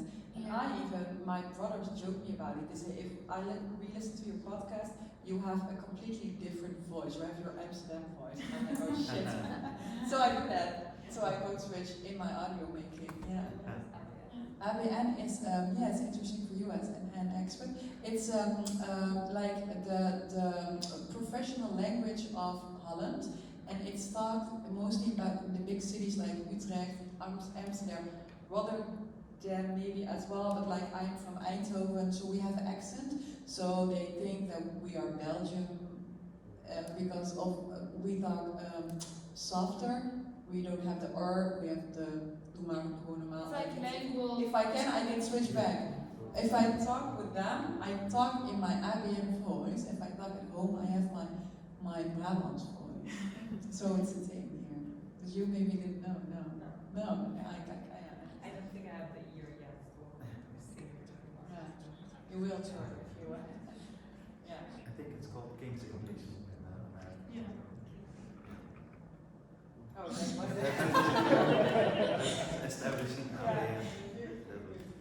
does everyone, someone else has a question or something? Thank you for your update. Sorry, maybe one. For you, Hadim. I was curious if, like, I feel that you can talk to a lot of different people in terms of like with your music, with theater, and maybe in your consultancy as well. But in general, like when you think of the different types of stories that you send into the world, do you know from each, like from the different media that you use and the different stories, do you know like who is your audience, and do you feel that you're reaching sort of who you want to reach, or how do you engage with them? Yeah, I'm just curious. This is a really hard question because as an artist, you always have to know what your audience is or what you're aiming at, but I really find that hard.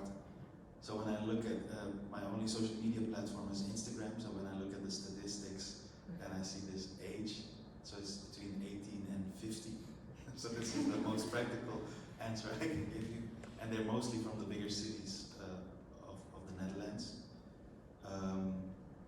But I think it's a broad, diverse group, not really that big right now, because I would like to one day perform at a stadium or something, so it's not that big.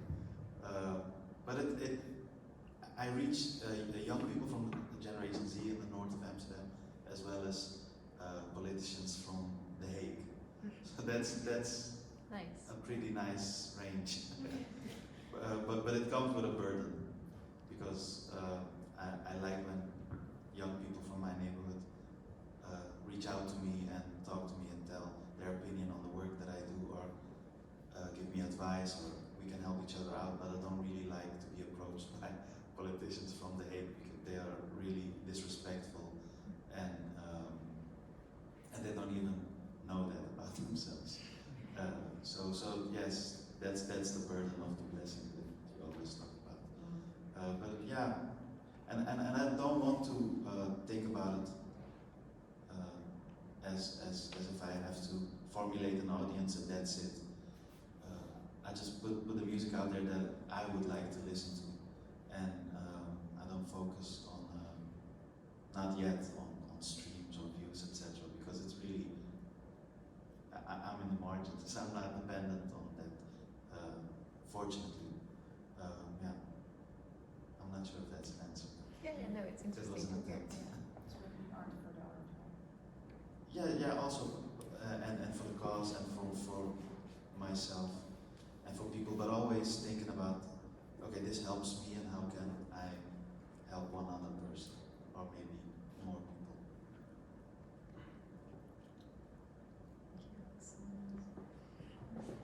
Thanks for your patience. I have a question for you, Smaila.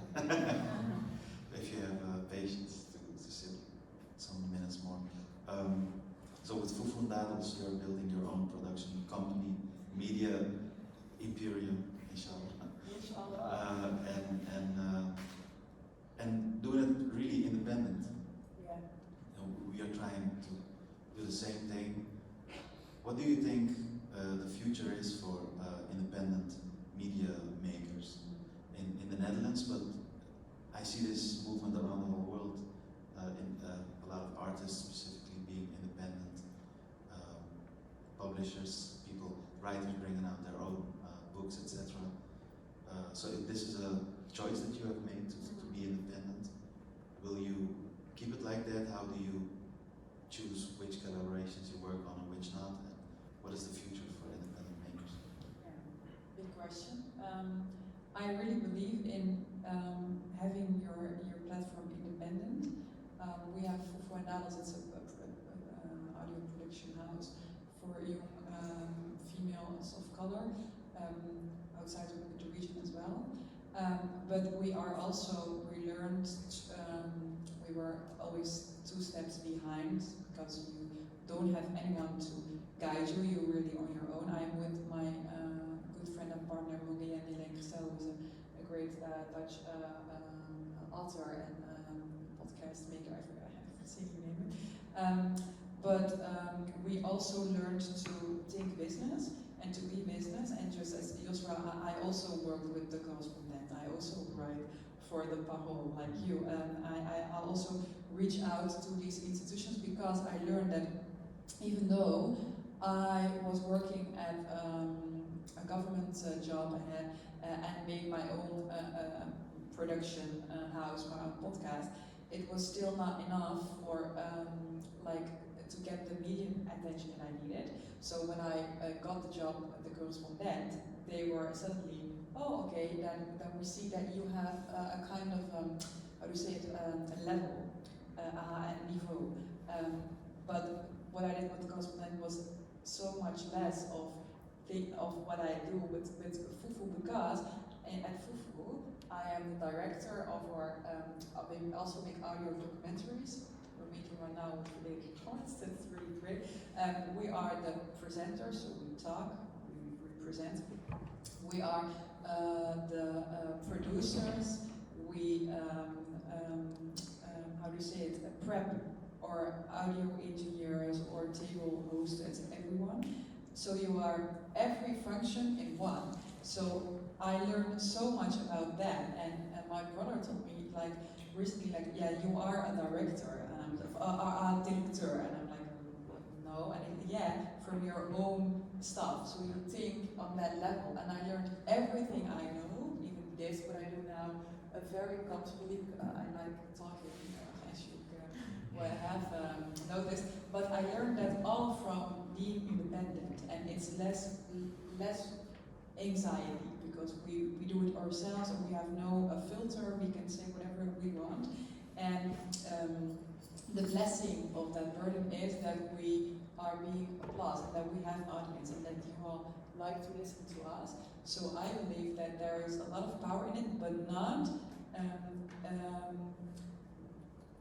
then we have to have a kind of a couple of voorwaarden, conditions. It's one, also make fun, because otherwise if you are woke the entire day, you will burn out.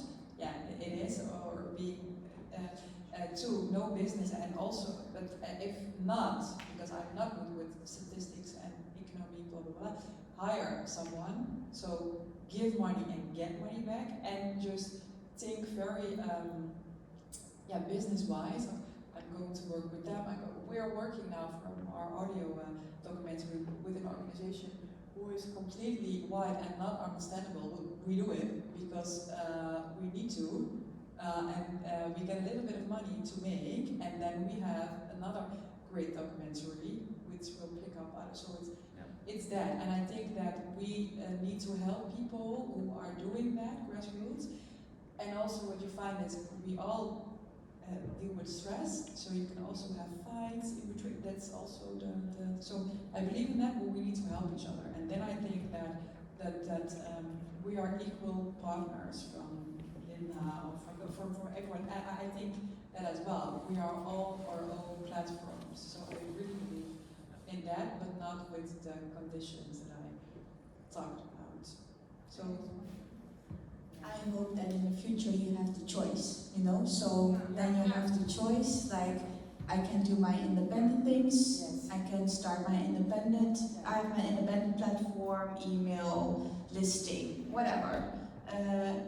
Or maybe, okay, faces in your life, or maybe if you want to write a big piece, or you want more audience, or then you have the choice, you know, that I hope for the, maybe I'm getting too old, but the youth, you know, will have the choice to just say, well, I think I'm going to work at, you know, a big magazine now, or the newspaper, and then have my own platform, or maybe on the side, or whatever. I would really recommend indeed having your own platform because you learn from it, but yeah, if you have the choice. And for me as well, we are not making a living out of it. So we have to do a lot of other things to do food. Yeah, that's one thing someone asked me, like, what you think about like all the organizations like Omroepzwart, and I'm like, I'm totally here for it. So I want both. So I want, you know, I think that's amazing. You know, we have those things, Phoenix, Omroepzwart, I don't know, but that's not fair because the big money still goes into those large companies. Large media companies, where we also have the right to work and get the right amount of money and be paid for what we write, for what we do. And I also like that it's like we have a different function, you and I, in that field, and I love that because we need both of us to be there. Exactly. The table and my own table. Exactly. We all need it all. Yeah. I wanted to say that we still not have to forget how many people are citizen payers within like journalism, and that journalism is kind of becoming like this elite type of job because people, as you said, can't make a living out of it because they are dependent on like the jobs they're getting offered because they are too shy to ask something, or people don't have the money at that time, or like want to give or invest that in their employees, and they can't get employed because they only hire citizen payers. And that's something, as you said, I hope to have the choice one day to be in a contract or like have a citizen pay clause at the same time and can choose between those two, because now a lot of us don't have that choice and are forced to do a lot of other things besides like writing. Yeah. So, because we didn't talk about it. Very good. Totally agree. We have a lot to do. But also a lot to be proud about.